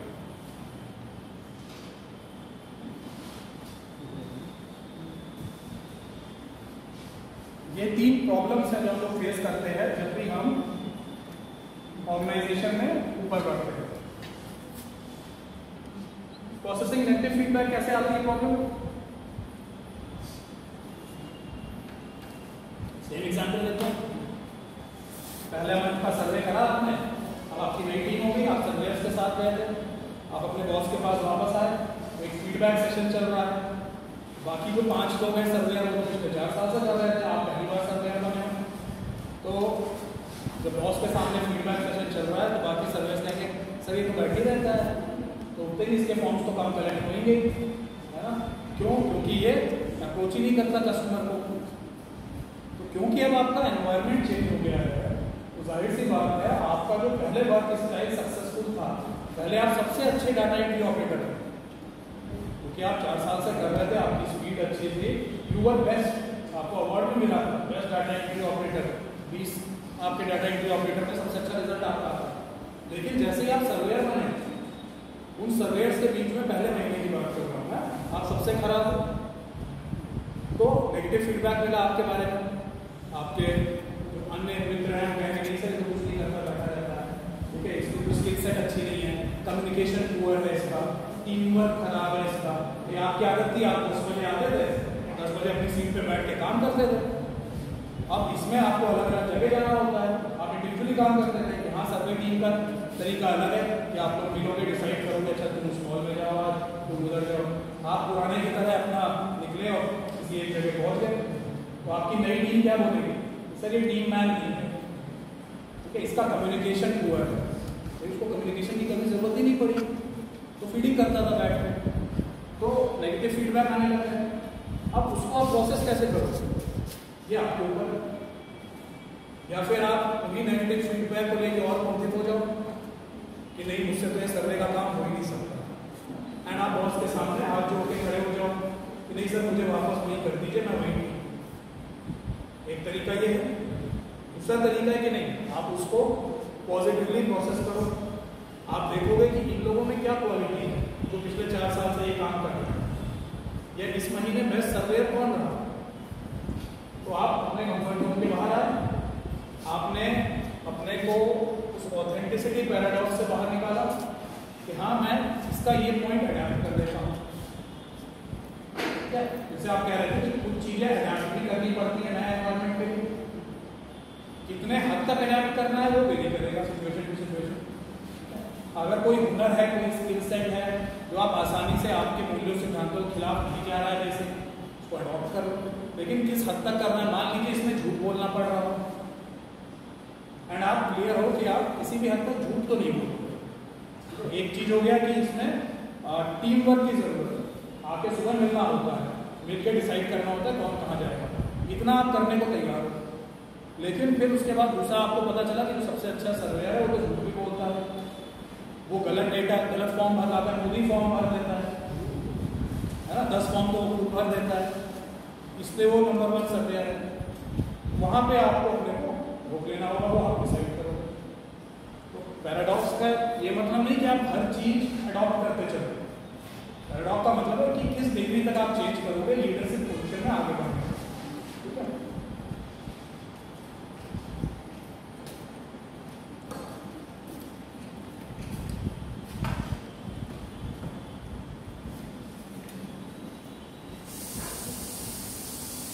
solutions भी इसके कर लेते हैं। 4 सॉल्यूशन से नोट करें। पहला फ्रेम ऑफ माइंड जो मैंने अभी बताया, समझे ना अभी फ्रेम ऑफ माइंड जो मैंने अभी बात करी कि जब आपको नेगेटिव फीडबैक मिला, अब आपका फ्रेम ऑफ माइंड क्या है। फ्रेम ऑफ माइंड यानी उसको आप किस तरह से लेते हो। अगर आप उसको पॉजिटिव ले रहे हो, आप लीडरशिप रोल में आगे बढ़ोगे। नेगेटिव ले रहे हो, आप उसी में घुटने धोके वापस रिट्रैक्ट करोगे। दूसरा, learning from diverse role model. Learning from diverse role model. Role model again, जब मैं टाइपिंग करता था, डाटा एंट्री ऑपरेटर करता था, तो एक शर्मा जी थे जो 15 साल से डाटा एंट्री ऑपरेटर कर रहे थे, वो मेरे रोल मॉडल थे। मैं आके उनसे सीखता था और फिर एक दिन मैं बेस्ट एम्प्लॉय हो गया। अब जब मेरा रोल चेंज हुआ, अब मैं देखूंगा ये सर्वेयर्स में बेस्ट कौन है। ठीक है, तो learning from diverse role model, diverse अलग अलग रोल मॉडल। हमारा रोल मॉडल सिर्फ एक नहीं हो सकता अगर हम ग्रो कर रहे हैं। ठीक है, किसी भी चीज में हमने अगेन बॉयज रिलेट कर पाएंगे, क्रिकेट खेलना शुरू करा, पिंच हिटर बनना, रोल मॉडल सहवाग। ठीक है, फिर रियलाइज हुआ थोड़े दिनों बाद कि नहीं, टीम को जरूरत है पिच हिटिंग के बाद एक स्टेबल हिटिंग भी चाहिए, सिर्फ पिच हिटिंग करके नहीं जाना है। ऋषभ पंत सर, ठीक है, या कोई भी। कहने का मतलब है कि जब आप ग्रो करते हो किसी ऑर्गेनाइजेशन में, आप एक क्वालिटी को लेके नहीं चल सकते हो। तो आपको देखना पड़ेगा कि अलग अलग फील्ड के रोल मॉडल्स कौन है, हम उनसे कुछ सीखें। ठीक, तीसरा सोल्यूशन है इसमें, work on getting better. Work on getting better.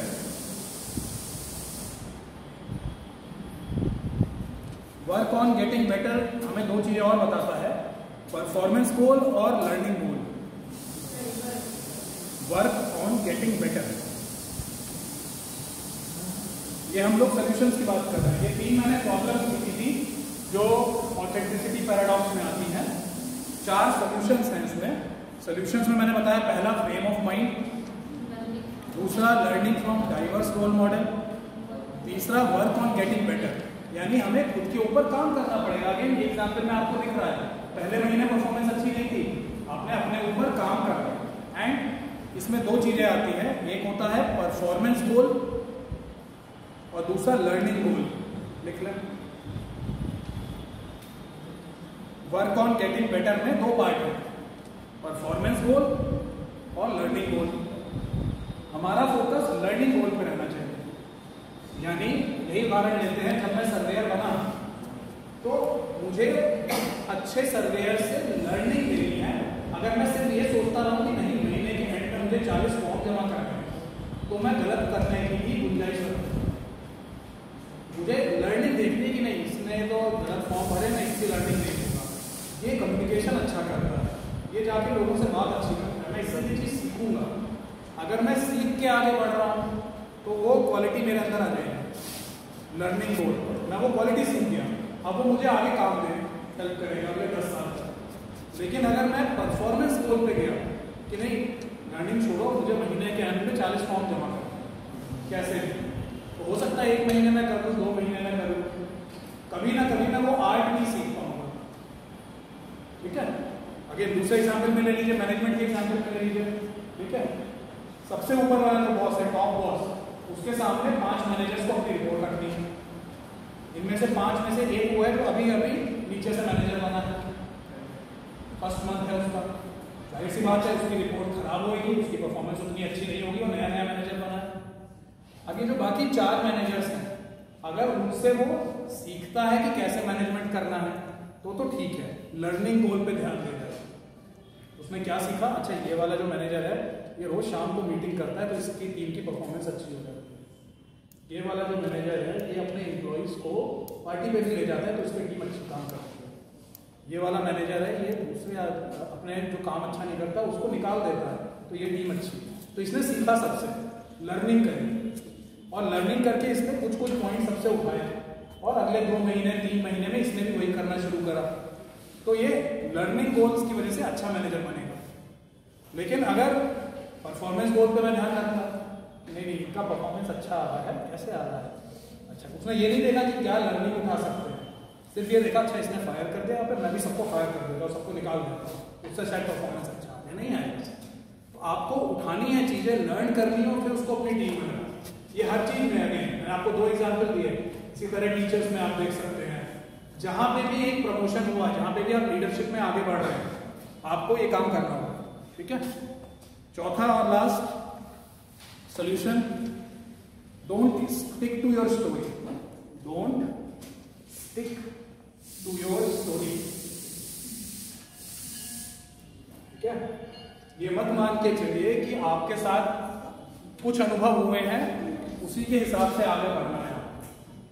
कई बार कुछ लोग अपने कुछ अनुभवों को इतना प्रधान बना देते हैं फिर उससे वो हटना ही नहीं चाहते। अगेन वही कंसेप्ट है कंफर्ट जोन वाला, है ना।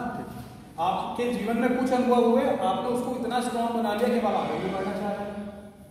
क्या अनुभव भाई, आप स्कूल में ज्यादा बच्चों से बात नहीं करते थे तो आपने ये मान लिया कि हम तो इंट्रोवर्ट हैं। ठीक है, हम अकेले ही रहना चाहते हैं, हमारे 1-2 ही फ्रेंड होते हैं।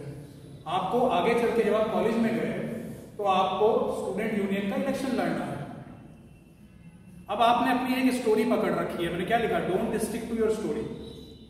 आपने अपनी स्कूल की स्टोरी एक पकड़ रखी है कि मैं पढ़ने में अच्छा हूं, मैं चुपचाप, मेरे 2 दोस्त रहते हैं हमेशा, मैं कॉलेज में भी यही स्टोरी आगे बढ़ाऊंगा। ठीक है, पढ़ाइए आप, देन आप लीडरशिप रोल में नहीं आ पाएंगे। लेकिन अगर आपको लीडरशिप में नहीं है, मान लीजिए स्टूडेंट बॉडी के इलेक्शन लड़ रहे हैं तो आपको जाके जो लोग स्पोर्ट्स खेल रहे हैं उनके बीच में जाना होगा, उनसे पूछना होगा भाई क्या प्रॉब्लम्स आ रही हैं, तभी तो आप उनके से वादे कर पाओगे, इलेक्शन रखोगे।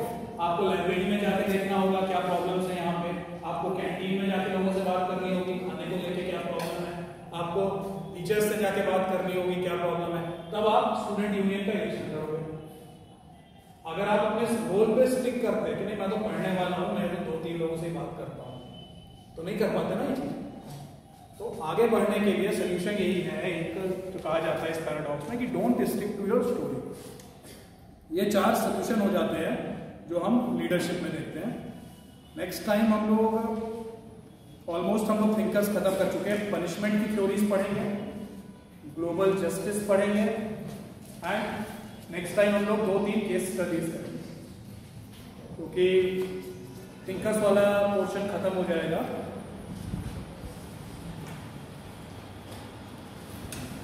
थिंकर्स के बाद 4-5 टॉपिक्स अभी और बचेंगे। कोई और चीज कुछ पूछना है किसी को?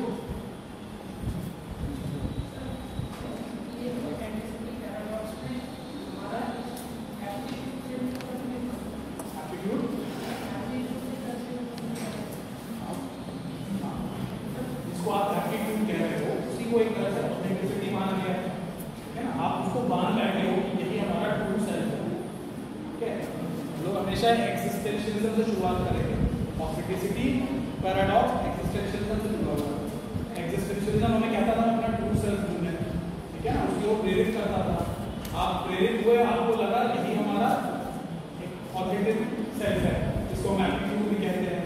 लेकिन जब हम पैराडॉक्स की बात करते हैं कि लीडरशिप रोल के लिए क्या ये चीज को हम रख सकते हैं, बरकरार रख सकते हैं, यही तो पैराडॉक्स है। तो हमने देखा कि नहीं, इन सब में ये चैलेंजेस आएंगे, ये तीन, उसको आप एप्टीट्यूड या ऑथेंटिक सेल्फ कहते हो, और इस हद तक हमें ओपन होना चाहिए कंफर्ट जोन से बाहर। तो जिसको आप अपना एप्टीट्यूड कहते हो, वो भी तो इन्हीं वजह से डेवलप हुआ है। आप कहते हो मेरा एप्टीट्यूड है क्विजिंग का, ठीक है, क्योंकि मैंने स्कूल में क्विज दी थी, फिर कॉलेज में मैंने क्विज करी। पर आप अगर कॉलेज में एक बार बैडमिंटन ट्राई करते तो हो सकता है बैडमिंटन में हो जाता, तो आपने ट्राई नहीं करा because you were sticking to your own story, ठीक है। तो लीडरशिप रोल के लिए जरूरी नहीं है, मैं ये नहीं कह रहा कि आप जरूर ट्राई करो, आप उस दिन करो, आप बिजनेस स्पेशलिस्ट बन सकते हो, कोई जरूरी नहीं। बट अगर आप लीडरशिप रोल के लिए एस्पायर कर रहे हो तो आपको अपनी स्टोरी को कहीं नहीं छोड़ना होगा, है ना। आप कहते हो कि बहुत काइंड हूं मैं, क्यों कहते हो? आपने बचपन में जैसे जानवर की मदद कर दी और अपने मन में बसा लिया कि मैं तो बहुत काइंड हूं, या आपने अपनी स्टोरी बना ली, स्टिक कर दिया उसके, अपने आप को दयालु दयालु भिडोरा पीते हुए जाते हो। लेकिन हो सकता है कई ऐसी सिचुएशन आए जो हम और रहते हैं जहाँ justice is more important then care, ठीक है। तो उसके लिए आपको फ्लेक्सिबल रहना चाहिए। तो लीडरशिप का रोल ये कहता है फ्लेक्सिबिलिटी होनी चाहिए, अपनी स्टोरी पे स्टिक ना करें। ये नहीं कहता स्टोरी मत रखो, हैव योर स्टोरी, ठीक है, स्टिक ना करें।